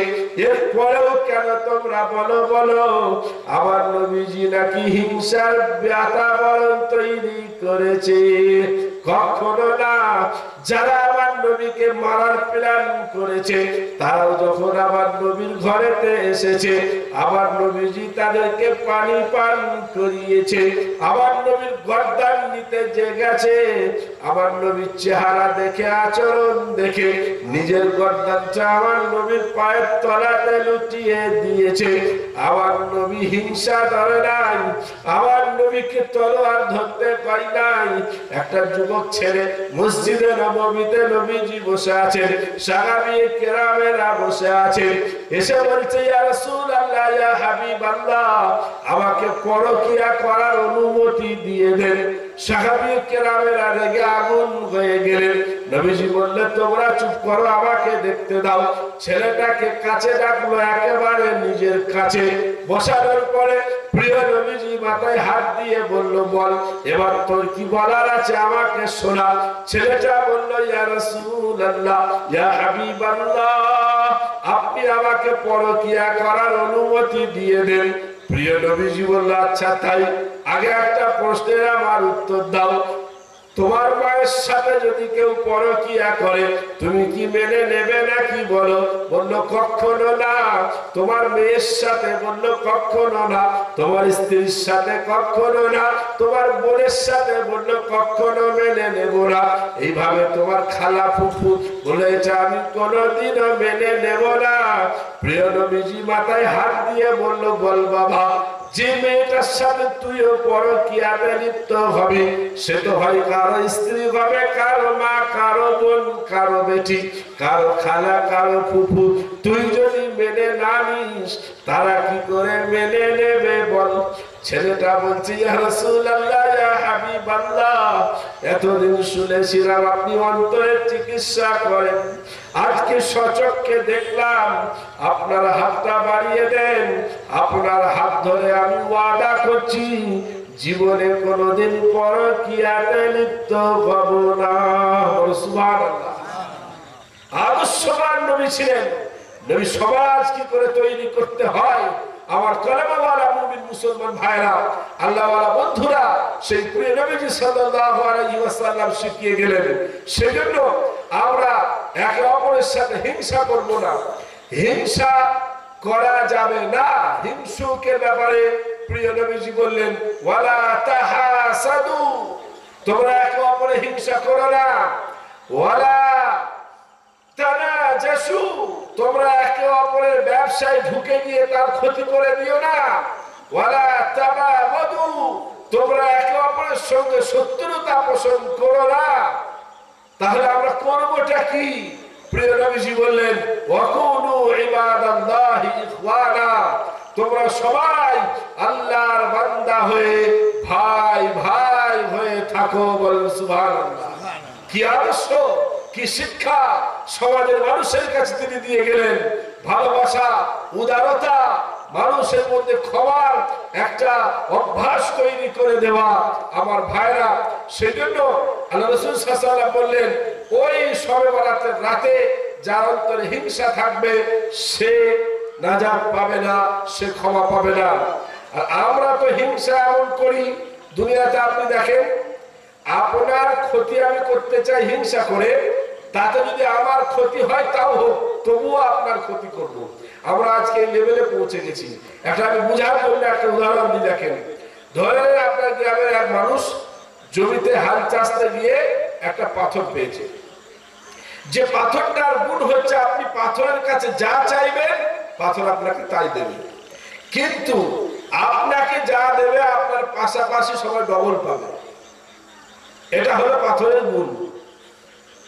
তা পাথরটা বাড়িতে নিয়ে আসার পরে ওনার স্ত্রী বলছে, দেখো আমাদের তো এই 17 বছর বিয়ে হলো, এখনো সেই ছিটে মারা ঘরেই বাস করছি, একবার পাথরটাকে বলো না যে মোটামুটি 2 কামরা একটা একতলা করে দিক খালি।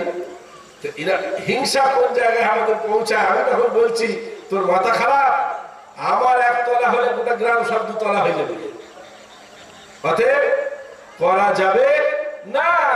এখন সেই লোকটা একদিন হাতের কাছে বহরমপুরে স্ত্রী আর সুযোগ পেয়েছে যে আজকে আমি একতলা করবই।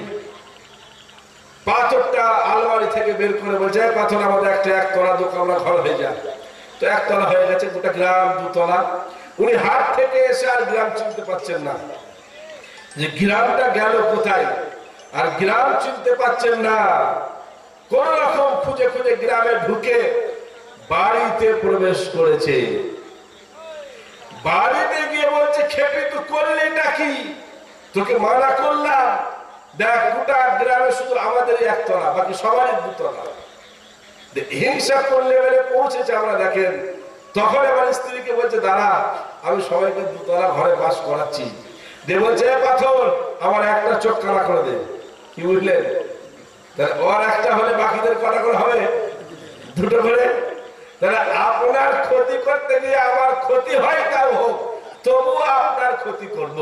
আমার ভাইরা, এটা আমরা করবো না। আমরা উদারতা দেখাবো, আমরা ভালোবাসা দেখাবো। আমরা সেই নবীর উম্মত যে নবী হাউজে কাউসারে পানি পান করেন, আপনি কল্পনা করতে পারেন? প্রত্যেক দিন নামাজে গিয়ে পড়ছেন। আমার মা বোনেরা, আমরা তো একটা সূরা সবাই নামাজ যখন শিখি প্রথমে মুখস্থ করি। সেই সূরাটা হলো ইন্না আতাইনাকাল কাউসার, কারণ সব থেকে ছোট্ট সূরা। একবারও কি আমরা দেখেছি যে এই সূরাতে কাউসার বলতে কি বোঝানো হয়েছে? এই সূরাটা আল্লাহ কেন অবতীর্ণ করেছিলেন জানেন? আমি বলেছি আমার নবীর চোখে যদি পানি আসে সারা পৃথিবী চুপ থাকলেও আল্লাহ চুপ থাকবে না। নবীজি তায়েফে কেঁদেছে, ফেরেশতা এসে গেছে। আপনি একবার বলেন গোটা তায়েফবাসীকে পিষে শেষ করে দেবো।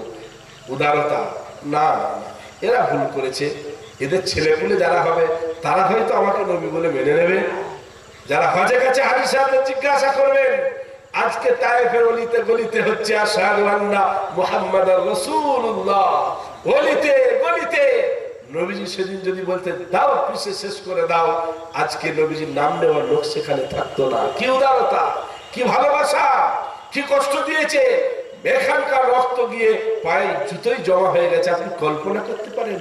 প্রিয় নবীজি আমার হাঁটতে পারছেন না, কোন রকম দৌড়ে গিয়ে একটা বাগানে আশ্রয় নিয়েছেন। তারপরেও তিনি বদদুয়া করেন নাই, তারপরেও তাদের ক্ষতি চাই নাই। তো এই সূরাটা আল্লাহ কেন অবতীর্ণ করলো? নবীজির বাচ্চাগুলো সব যারা ছেলে আর কি, সব বাচ্চা বেলায় মারা গিয়েছিলেন। একটা ছেলে ইন্তেকাল করলে, কাসিম বলে নাম। এই ছেলেটা মারিয়া কিবতিয়া থেকে জন্ম নিয়েছিল, কাসিম। তো এই কাসিমের যখন ইন্তেকাল হলো, তো আপনি বলেন আমার ছেলে যদি মারা যায় আমার অন্তরের অবস্থাটা কি হবে? তো নবী তিনিও তো, তেনার অন্তরের অবস্থা ভালো নাই। একটা বাবা আর মায়ের কাছে সব থেকে কঠিন মুহূর্ত হলো তার নিজের ছেলের জানাজাটা নিজের কাঁধে করে নিয়ে যাওয়া। তার চোখের সামনে তার ছেলের লাশটা ঘর থেকে বের করা। তাই নবীজি অনেক কষ্টে ছিলেন। এখন সেই সময় নবীজি কাবা ঘরের সামনে দিয়ে রাস্তা হেঁটে হেঁটে যাচ্ছেন। কাবা ঘরটা তখন বেঈমান নেবুখারামদের কবজায় ছিল। নবীজির সবাই শত্রু, তারা কাবা ঘরে মিটিং করতো নবীর বিরুদ্ধে। নবীর শত্রুদের ভিতরে একজনের নাম হলো আস বিন ওয়াইল। এই হতভাগা বাইরে দাঁড়িয়ে আছে। নবীজিকে দেখার পরে নবীজির সাথে কিছু দু একটা কথা বললো। ও যে কথা বলছে, ভিতরে যারা আছে তারা দেখতে পাচ্ছে যে আস বিন ওয়াইল মুহাম্মদের সাথে কথা বলছে। কথা বলা শেষ হয়ে গেল। আস বিন ওয়াইল যখন মসজিদে ঢুকছে, তখন মসজিদে যারা আগে থেকেই ছিল তারা বলছে, এ আস, কার সাথে কথা বলছিলি? তখন এই হতভাগা, ওর কপাল পোড়া, ও বলছে, ওই যে মুহাম্মদ লেজ কাটা, ওই যে মুহাম্মদ নির্বংশ, ওর সাথে কথা বলছিলাম। কারণ নবীজির ছেলেগুলো ইন্তেকাল হয়ে গেছে বলে ওই হতভাগা বলছে, ও তো নির্বংশ হয়ে গেল, পৃথিবীতে ওর নাম আর কে নেবে? এটা তার ব্যঙ্গ করা ছিল। নবীজির কানে যখন আওয়াজটা গেল, নবীজির কলিজাটা পুরো কেঁপে গেল, চোখে পানি চলে এলো, গায়ের লোমগুলো ঠাড়া হয়ে গেল। আল্লাহ জিবরিল আমিনকে পাঠালো, তাড়াতাড়ি যাও, আমার নবীকে কোরআন শোনাও। কি? ইন্না আতাইনাকাল কাউসার। ওগো আমার নবী, সন্তান আমি দিয়েছিলাম, এটা আমার দেওয়া একটা নিয়ামত। সময় হয়েছে, আমি তুলে নিয়েছি, এ কথা সত্য, কিন্তু আমি যে তোমাকে কাউসার দান করেছি। কাউসার কাকে বলে? আল্লামা জালালউদ্দিন মাহল্লি রাহমাতুল্লাহ আলাইহি ওনার কিতাবে কাউসারের তিনটা ব্যাখ্যা করেছে। কাউসার মানে হলো জান্নাতীরা যেদিন জান্নাতে প্রবেশ করবে, ওই জান্নাতের মধ্যে একটা সুন্দর ঝর্ণা থাকবে, যার পানিটা এত সুস্বাদু হবে, এত স্বচ্ছ হবে, ওই জায়গায় শীতল হাওয়া বয়ে চলবে। জান্নাতীরা ওখানে যাওয়ার পরে একটা আলাদা এনার্জি পাবে, ওটার নাম হলো কাউসার। আল্লাহ নবীকে বোঝাতে চাইছেন, নবীকে দুনিয়ার মানুষ তোমাকে ছোট করেছে, ব্যঙ্গ করেছে, কিন্তু মরতে দাও, ওই জান্নাতের যে ঝর্ণাটা হবে ওটার মালিক অন্যান্য নবীরাও থাকবে, কিন্তু আমি তাদের কাউকে বানাবো না, ওটার মালিক একমাত্র তোমাকে বানাবো। দ্বিতীয় ব্যাখ্যা, আল্লামা জালালউদ্দিন মাহল্লি বলছে, কাউসার মানে হলো কিয়ামতের দিন হবে, মানুষ তিরাহি তিরাহি ডাক চাপবে, বাপ বেটাকে চিনবে না, বেটা বাপকে চিনবে না, স্বামী স্ত্রীকে দেখে পালাবে, স্ত্রী স্বামীকে দেখে পালাবে, কেউ কারো পরিচয় দিতে চাইবে না। আল্লাহ তার জালালিয়াতের সাথে বসে যাবে। কিছু মানুষ ভয়ে কাঁপতে কাঁপতে গিয়ে আল্লাহর দরবারে বলবে, রব্বানা গলাবাত আলাইনা শিকওয়াতুনা ওয়া কুন্না কওমান দাল্লিন রব্বানা আখরিজনা মিনহা ফাইন উদনা ফাইন্না যালিমুন ক্বালা ইখসাউ ফিহা ওয়া লা তুকাল্লিমুন। তারা গিয়ে বলবে, ওগো আমাদের রব, ওগো আমাদের স্রষ্টা, আমরা পৃথিবীতে ভুল করেছিলাম, গুমরাহ হয়েছিলাম, একবার আমাদেরকে ফিরিয়ে দাও, আমরা নেক কাজ করব, ভালো কাজ করব। আল্লাহ বলবে, দূর হয়ে যা, আজকে আমার সাথে কথা বলবি না, যেদিন কথা বলার ছিল সেদিন কথা বলো নাই। এরকম বিভীষিকাময় দিনটা হবে। আল্লামা জালালউদ্দিন মাহল্লি বলছে, পিপাসায় মানুষের কলিজাটা ফেটে যাবে। ওইখানে সুন্দর একটা হাউস হবে, ওই হাউসে ছোট্ট ছোট্ট পেয়ালাগুলো ভাসবে। ইমাম বুখারী রাহমাতুল্লাহ আলাইহি এই আয়াতটার ব্যাখ্যা করতে গিয়ে একটা উদাহরণ দিয়েছেন। ও আমার নবীর উম্মতেরা, রাত্রি বেলায় তোমরা আকাশের দিকে যখন তাকাও, তারকারাজি গুলোকে দেখতে পাও, সেগুলো তোমরা গণনা করতে পারো না। ওই যে হাউসটা হবে, ছোট ছোট পেয়ালা কত ভেসে বেড়াবে সেখানে, ওটা তোমরা গুনে শেষ করতে পারবে না। কাউসার মানে হচ্ছে ওই হাউসটা, নবী ওখানে দাঁড়িয়ে থাকবেন, ওই পেয়ালা করে পানি তুলে উম্মতকে ডেকে ডেকে পান করাবেন। এই পানির বৈশিষ্ট্য হবে, একবার যাকে পান করানো হবে, জান্নাতে প্রবেশ করা পর্যন্ত আর তার পিপাসা লাগবে না। আল্লাহ বলছে, নবী হে, ওরা ব্যঙ্গ করেছে করুক, সেদিন তোমাকে ওই কাউসারে হাউজে দাঁড় করাবো, ওই বেঈমান নেমখারামরা এক ফোঁটা পানির জন্য চিৎকার করবে, চোখের সামনে পানি থাকবে, তুমি তোমার উম্মতদের পান করাবে, তারপরেও তারা তোমার কাছে লজ্জাই চাইতে পারবে না। এই জন্য আমি তোমাকে মালিক বানাবো। কাউসারের তৃতীয় ব্যাখ্যা আল্লামা জালালউদ্দিন মাহল্লি বলতে অসংখ্য নিয়ামত, ওগো আমার নবী ছেড়ে দিয়েছিলাম, এটা আমার দেওয়া একটা নিয়ামত, সেটা না হয় আমি নিয়ে নিয়েছি, এটা ছাড়াও তোমাকে অনেক নিয়ামত দিয়েছি, তোর মধ্যে একটা হলো নবুয়ত। আমি যে তোমাকে নবুয়ত দান করেছি, এটা কেউ পয়সা দিয়ে পাবে না, টাকা দিয়ে পাবে না, এটা ভোট করে হয় না, দলবল দেখিয়ে হয় না। আমি আল্লাহ যাকে চয়েস করি, আমি আল্লাহ যাকে নির্বাচন করি, আমি আল্লাহ তাকে নবুয়ত দান করি, এটা আমার দেওয়া একটা বড় নিয়ামত। দ্বিতীয় নিয়ামত হলো যে কোরআন তোমার উপর অবতীর্ণ হচ্ছে, এটা কিন্তু কম বড় নিয়ামত নয়। ওগো আমার নবী, এটা আমি তোমাকে দয়া করে, এটা আমার কাছে তোমাকে নির্বাচন করে দেওয়া হয়েছে, আমি তোমাকে ভালোবেসে দিয়েছি, এটা টাকা পয়সা দিয়ে পাওয়া যায় না। সেজন্য আমার কালেমাওয়ালা মুমিন মুসলমান ভাইরা, আল্লাহওয়ালা বন্ধুরা, আমাদের কর্তব্য হবে প্রিয় নবীজির আদর্শগুলোকে মেনে নিয়ে আমরা যেন সুন্দরভাবে এটা আশা রাখতে পারি, আমরা কাল কিয়ামতের ময়দানে প্রিয় নবীজির হাতে কাউসারের পানি পান করব। একটাই হবে কারণ, বিশ্ব নবী আবার বলল তোমরা আমার সাথে কিয়ামতের দিনে সাক্ষাৎ করতে পারো, একটাই কারণ। কারণটা কি? মান তাশাব্বাহা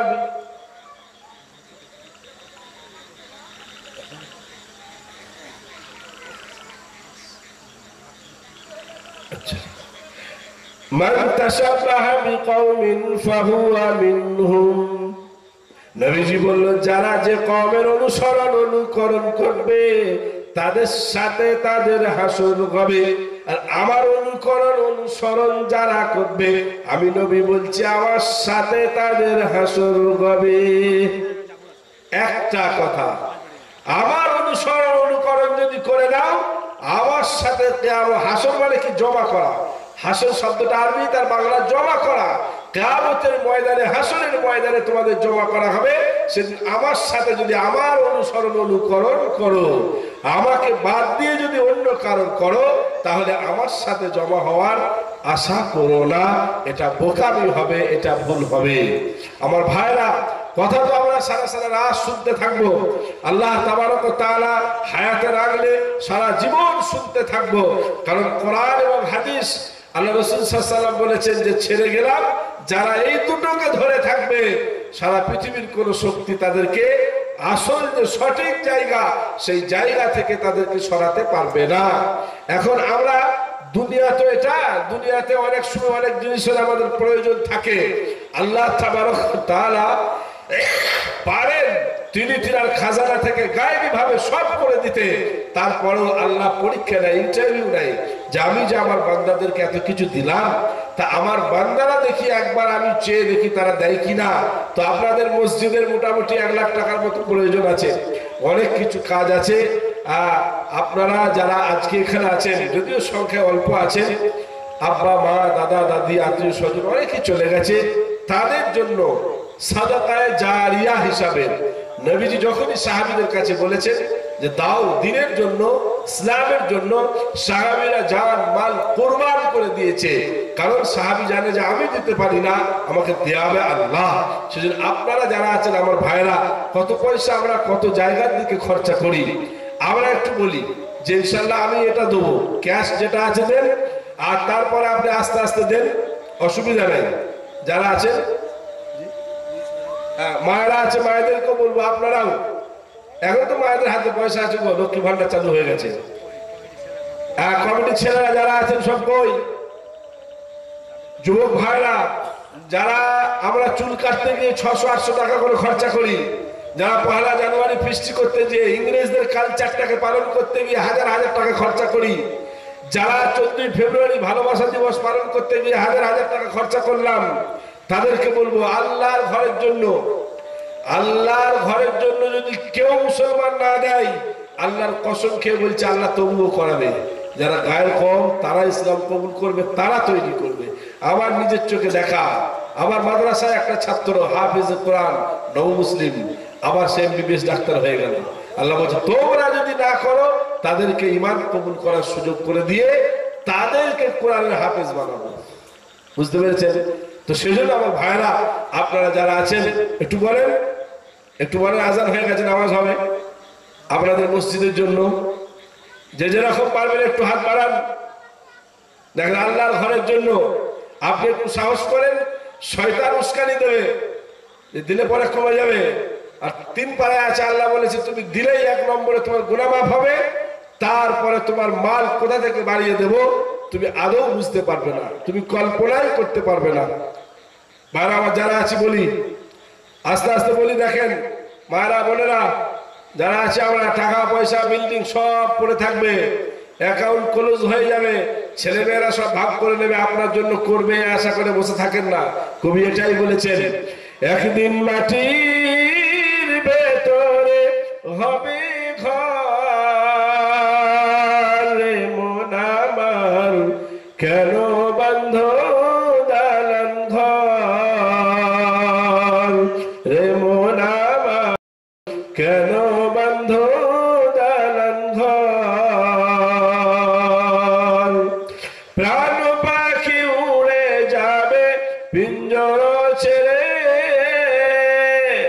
ধরা ধামে সবই রবে তুমি যাবে চলে, বন্ধু বান্ধব যত মাতা পিতা দ্বারা সুত সবই হবে তোমার পর, রে মন আমার কেন বন্ধ দালান ঘর। ভাড়া আমার যার কাছে যা আছে আমরা দিতে থাকি। মেরাজ ভাই আমার 100 টাকা দিয়ে গেছে, আল্লাহ তুমি কবুল করে দাও, জানে মানে বরকত দাও, রুটি রুজিতে বরকত দাও, খেতে খামারে বরকত দাও, যে নেক উদ্দেশ্যে দিয়েছে তুমি সেই উদ্দেশ্য সফল করো।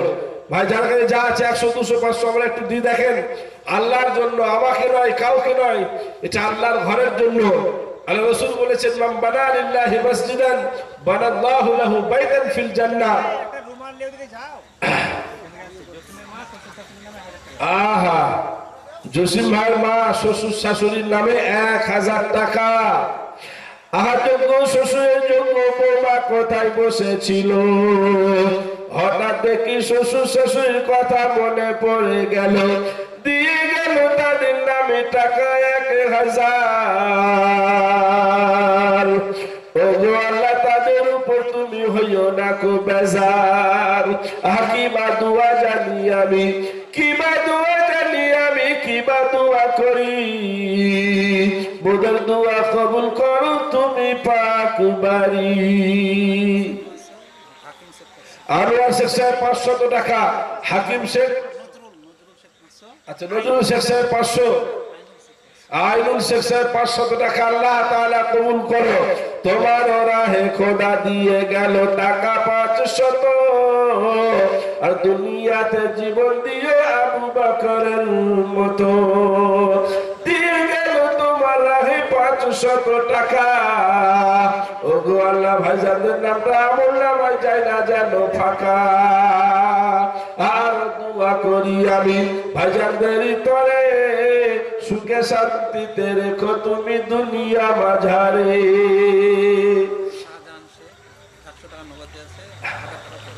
আহা, শাহজাহান শেখ 100 টাকা নগদ আর 1000 টাকা ওয়াদা। নারায়ে তাকবীর, নারায়ে তাকবীর। আল্লাহ তুমি কবুল করে নাও, যে উদ্দেশ্যে দিয়ে গেছে আমি জানি না, তুমি জানো। মাওলানা করিম তুমি জানে মানে বরকত দাও, খেতে খামারে বরকত দাও, রুটি রুজিতে বরকত দাও, কামায় রাস্তা তুমি খুলে দাও। ভাই যারা আমরা আছি সবাই একটু হাত বাড়ায় আল্লাহর ঘরের জন্য। আল্লাহ তাবারক তাআলা বলেছেন মাইয়ুরিদুল্লাহ কারদান হাসানা, কে আছো বলো আমাকে উত্তম ধার দেবে, আমাকে উত্তম ধার দাও। আল্লাহ তাবারক তাআলা ধার মানে চাইছে আমাদের কাছে। আল্লাহ বলছে কত গুণ তোকে বাড়িয়ে দেবো তুই কল্পনা করতে পারবি না। সাজে বাড়ি সাহেব 200 টাকা। আল্লাহ তুমি কবুল করে দাও, জানে মানে বরকত দাও, খেতে খাবারে বরকত দাও, রুটি রুজিতে বরকত দাও। ইয়ং ছেলে ভাই যারা আছো তোমাদের সকলকে বলবো শত শত টাকা, হাজার হাজার টাকা ড্রেসে খরচা করো, হাজার হাজার টাকা নিজের জুতো কিনতে খরচা করো, আল্লাহর ঘরের জন্য দাও। আল্লাহ তোমার দরজা খুলে দেবে, সুস্থতা দান করবে। দেখবে চিকিৎসায় খরচা হচ্ছিল, আল্লাহ তাআলা চিকিৎসার খরচা কমিয়ে দেবে। আল্লাহর ঘরে দাও। যারা আছো ভাই, কেউ যেন বাদ না যায়। হাফিজুল শেখ কালীগঞ্জ থেকে এসেছে, তিনি দিয়েছে 200 টাকা। আল্লাহ তুমি কবুল করে নাও। জেনে উদ্দেশ্যে দিয়েছে, তুমি সেই উদ্দেশ্য বেনামে একজন মা আমার 500 টাকা পাঠিয়েছে। গোপন করিয়াছে খোদা নামকে তাগান, গোপন করিয়াছি খোদা নামকে তাগান, তুমি ভালো নাম জানো কাদের গফার। দিয়ে গেল তোমার বান্দি রাহে তোমার টাকা 500, দুনিয়াতে মাকে জীবন দিও খাদিজার মতো। কিবা দোয়া জানি আমি, কিবা দোয়া জানি আমি, কিবা দোয়া করি, মোদের দোয়া কবুল করো তুমি পাক বাড়ি। ভাড়া মায়ের আমার মারা 100, 200, 300, 400, 500 যে যেমন পারবেন তেমন দিয়ে যান। মৃত্যু কাউকে বলে আসবে না। তাই তো কবি বললেন,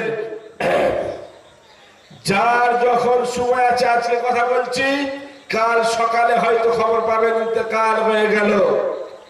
আমার মরণ আসিবে কখন কেউ তো জানে না, আমার মরণ আসিবে কখন কেউ তো জানে না। আমি মরে গেলে আমায় তোমরা ভুলে যেও না, আমার মরণ আসিবে কখন কেউ তো জানে না, আমার মরণ আসিবে কখন কেউ তো জানে না। এই দুনিয়া চিরদিনই থাকার জায়গা না, অন্ধকার কবর যে আমার আসল ঠিকানা। আমায় রেখে সবাই চলে আসবে, সঙ্গী হবে না, আমার মরণ আসিবে কখন কেউ তো জানে না, আমার মরণ আসিবে কখন কেউ তো জানে না।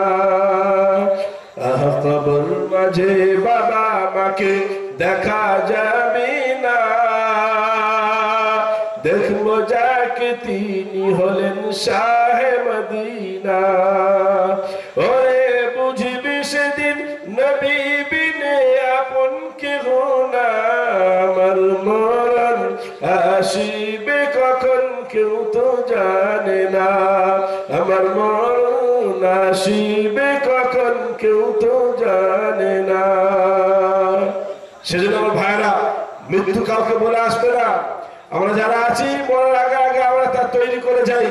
কিয়ামত পর্যন্ত মসজিদে আযান হবে, নামাজ হবে, মানুষ সেজদায় রত হবে, মানুষ দোয়া করবে। আপনি কবরে চলে গেলেও তার সব পেতে থাকবেন।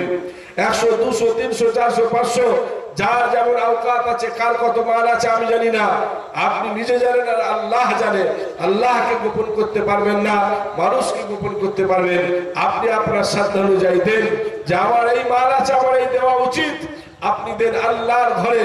দেখবেন আল্লাহ তাবারক তাআলা আরো রুজির দরজাকে খুলে দেবে, আল্লাহ তাবারক তাআলা আরো এত বরকত দেবে যেটা মানুষ কল্পনা করে উদ্ধার করতে পারবে না। ইন্টার গ্রামে মায়েরা বোনেরা খুব দান করে, তা করবো 1, 2 জন খালি এসেছে আর আসি যাই। আচ্ছা আচ্ছা, মায়েরা পাঠান 100, 200, 300, 400 করে আপনারা দেন। আপনারা তো খাদিজার জাত, যে খাদিজা তার সমস্ত মাল আল্লাহর রাস্তায় কোরবানি করে দিয়েছিল। ইসলামে নারীদের অবদান কম নাই। নারীরা ইসলামের অবদান বুঝবে কবে? যারা আজকে বলছে কোরআন আসার পরে নারীদেরকে ছোট করা হয়েছে। আরে একটা সময় ছিল, এই কোন বাড়িতে কন্যা সন্তানের জন্ম হলে গোটা ঘরে কান্নার মেলা পড়ে যেত, গোটা ঘর যেন কাঁদতে লাগতো, মানে এই ঘরে যেন কেউ মারা গেছে। কন্যা সন্তানের জন্মটা তারা মেনে নিতে পারতো না। কোরআন আসার পরে বলেছে আরে কন্যা সন্তানও আল্লাহ দেয়, পুত্র সন্তানও আল্লাহ দেয়, তাহলে পুত্রের বেলায় মিষ্টি বিতরণ করো, আর একটা কন্যা সন্তান হলে বাড়িতে কাঁদবে কেন? তার বেলাতেও মিষ্টি বিতরণ করতে হবে। একটা পুত্র সন্তানের যেমন পৃথিবীতে বেঁচে থাকার অধিকার আছে মাথা উঁচু করে, একটা কন্যা সন্তানেরও পৃথিবীতে মাথা উঁচু করে বাঁচার অধিকার আছে। এটা ইসলাম তাকে দিয়েছে, এটা কোরআন তাকে দিয়েছে। আমার কালেমাওয়ালা মুমিন মুসলমান মায়েরা বোনেরা, সেজন্য ইসলামের এই দিকগুলো আপনাকে জানতে হবে। প্রিয় নবী সাল্লাল্লাহু আলাইহি ওয়াসাল্লাম বাড়ি থেকে যখন সফরে যেতেন, সর্বশেষ হযরত ফাতিমার ঘরে দেখা করে যেতেন, আর যখন সফর থেকে ফিরে আসতেন সর্বপ্রথম হযরত ফাতিমার বাড়িতে তিনি দেখা করতেন, তিনি ভালোবাসতেন। নবীজি বলে গেলেন, তোমরা মেয়েদেরকে গালি দিও না, আমি নবী মুহাম্মদ, আমি হচ্ছি মেয়ের বাপ, অতএব তোমরা মেয়েদেরকে গালিগালাজ করো না। কি ভালোবাসা, কি উদারতা ইসলাম নারীদের ব্যাপারে দেখিয়েছে। আমার কালেমাওয়ালা মুমিন মুসলমান মায়েরা বোনেরা, সেজন্য আপনাদেরকে বলবো, আপনারা বেঁচে থাকতে নিজেদের কাজ গুছিয়ে যান। কত টাকা শাড়িতে, কত টাকা সাজগোজে আমরা খরচা করি, কত টাকার জিনিস বাড়িতে কিনে রেখেছি যেগুলো বছরে এক আধবার ব্যবহার হয়, তাও হয় না। আল্লাহর ওয়াস্তে, আল্লাহর ওয়াস্তে আল্লাহর জন্য দেন, কারো বলা কথা নয়। দেখবেন আল্লাহ তাবারক ওয়া তাআলা আপনাকে দুনিয়াতে ইজ্জত দেবে, কবরে ইজ্জত দেবে, কিয়ামতের দিনেতেও ইজ্জত দেবে। আপনি ভাবতে পারবেন না এই ইজ্জত আমি কি কারণে পেলাম। তখন আপনাকে জানানো হবে, ওই তোমার 500 টাকা তুমি যে আমার ঘরের জন্য দিয়েছিলে, আমার ঘর তৈরি হয়েছিল সেই জন্য তুমি দিয়েছিলে। আমার মায়েরা বোনেরা বাপজিরা যারা আমরা আছি 200-500 করে, বাবু শেখ ভাই, আব্বা মা আত্মীয় স্বজন চলে গেছে, আর যোগ্য বাপের যোগ্য ছেলে কোথায় বসেছিল, যোগ্য বাপের যোগ্য ছেলে কোথায় বসেছিল, হঠাৎ দেখি তাদের কথা মনে পড়ে গেল, স্টেজে এসে দিয়ে গেল তাদের নামে টাকা 500। ওগো আল্লাহ ভাইজানকে জীবন দিও দুনিয়াতে উমরের মতো।